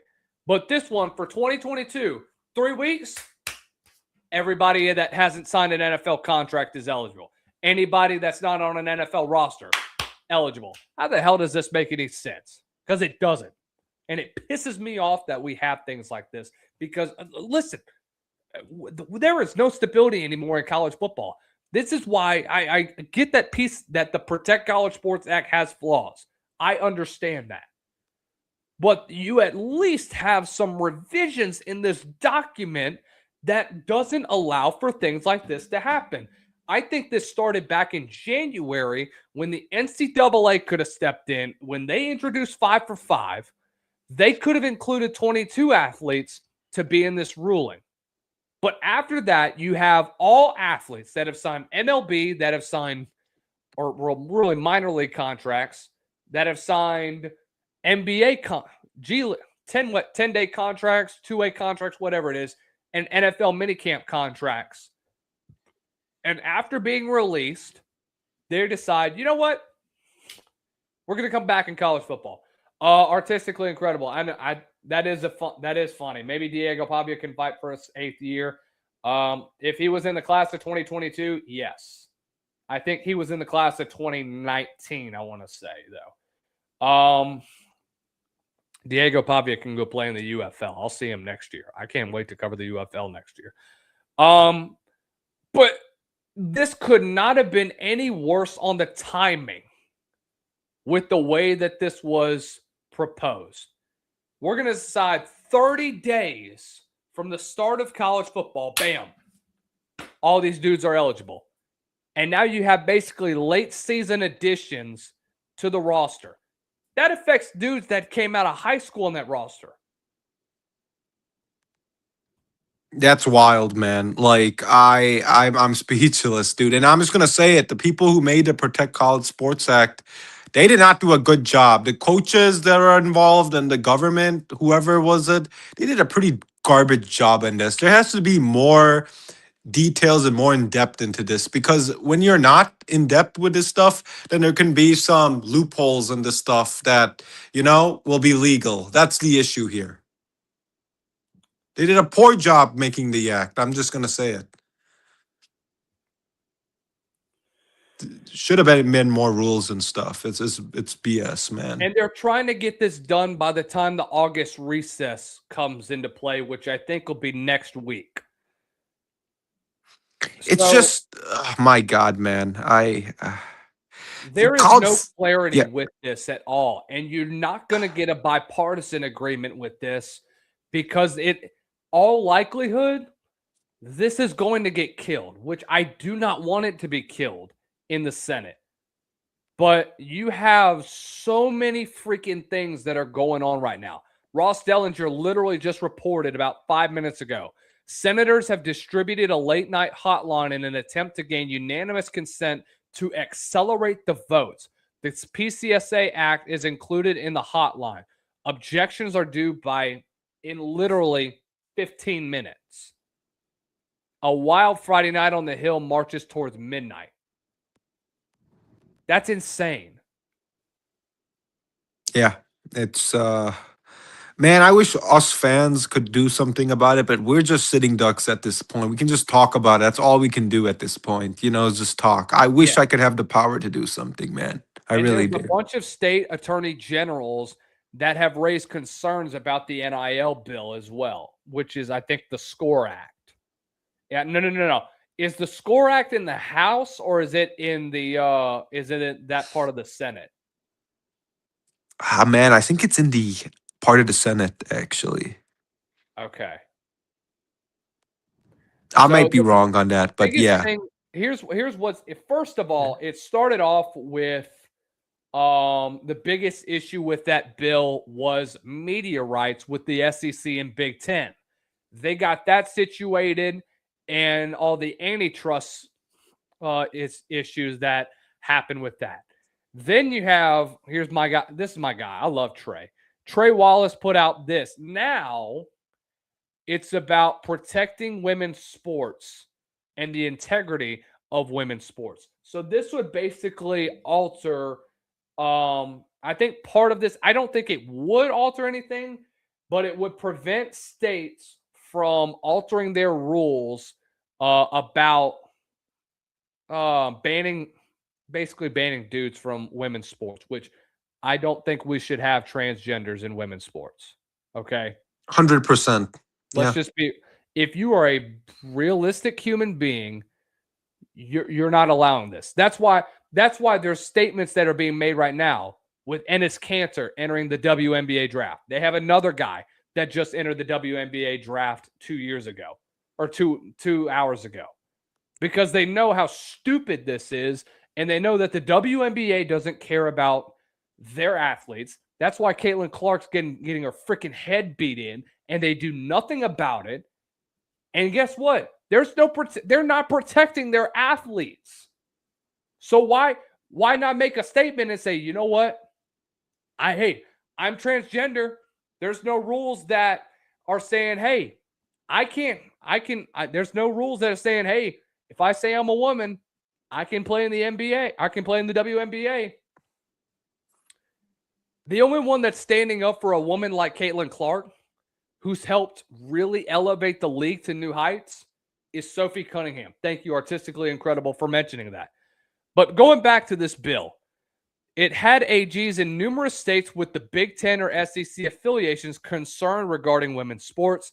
In the statement, it says, if not amendment could undermine the hard-fought progress state attorney generals have made in protecting the integrity of women's sports, that would be a travesty should it occur. In its current form, contains express preemption provisions that could be construed as ambiguous as to whether they preempt the 27 state statutes that prohibit males from participating in women's sports, which I think that by this language, that means this could become a issue where rights are kind of taken away from the states, which I can understand that, which I think that needs to get changed. But man, this is insane, because this is a bipartisan bill that I don't believe is going to get passed at this point in time.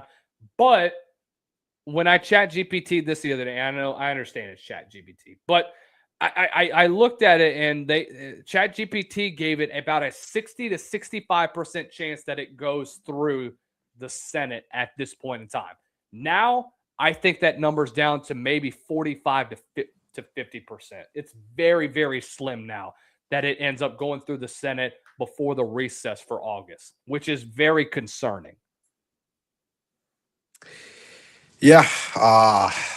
God, I don't know. Oh, man, this is such a mess at this point. I can't even. It's just so sad, man. It's just like the saddest. And I don't want to even hear about WNBA. That word, that league is like mute. Okay, like Yeah. I'm sorry, I can't. It just becomes so political at this point that like I am just done with it, dude. Like I just hope the league just completely goes bankrupt. I'm tired of the politics, dude. What's funnier is that the WNBA PSA or whatever their organization is, they said we are not condoning we're not gonna be the WNBPA says they emphasize inclusion amongst focus on transgender athletes. We embrace justice, equity, diversity, and conclusion. Those are the values that unite this union and allow it to protect women's sports while creating transformational change. Hate, abuse, and demonization of any person or group of people, including transgender people, only fuel fear, division, and harm. We will continue to have hard conversation, but we will not be used as political pawns. Oh, really? You don't want to be used as political pawns, but you're doing it now. So come out and say that we will not allow for men to participate in women's sports. Shut up and freaking ball. Grow Thank up you. and stand up for your sport. Protect women that are trying to build your league up, like what Caitlin Clark is doing. She's getting her freaking head beat in by people who are jealous of what she is doing with this league. I don't even watch the WNBA. I've never watched the WNBA a day in my life. Same. But when I look at social media and I see the abuse that she's been taking the last 2 to 3 years of her being in this league, who's the one that's... Did you watch women's sports at all, Burks, before watching Caitlin Clark? I've never watched women's sports in my life, so yeah. Well, I mean, even still, how popular was Caitlin Clark compared to other women's sports? Oh my God, she was like the Jordan of like all sports. It felt like, it's and crazy. You're in Big Ten territory, so you understand the impact that she made. Huge impact, man. Crazy. Tickets sold out. They were expensive. Her jerseys were everywhere in Chicago. I remember, dude. Everywhere. Hawkeye alumni everywhere in Chicago. Caitlin Clark. Like she felt like it was like a Zion Williamson, like Trevor Lawrence type. She had that much. She was the most popular college athlete those 2 years, last 2 years in Iowa. You know, it felt like it. Yeah.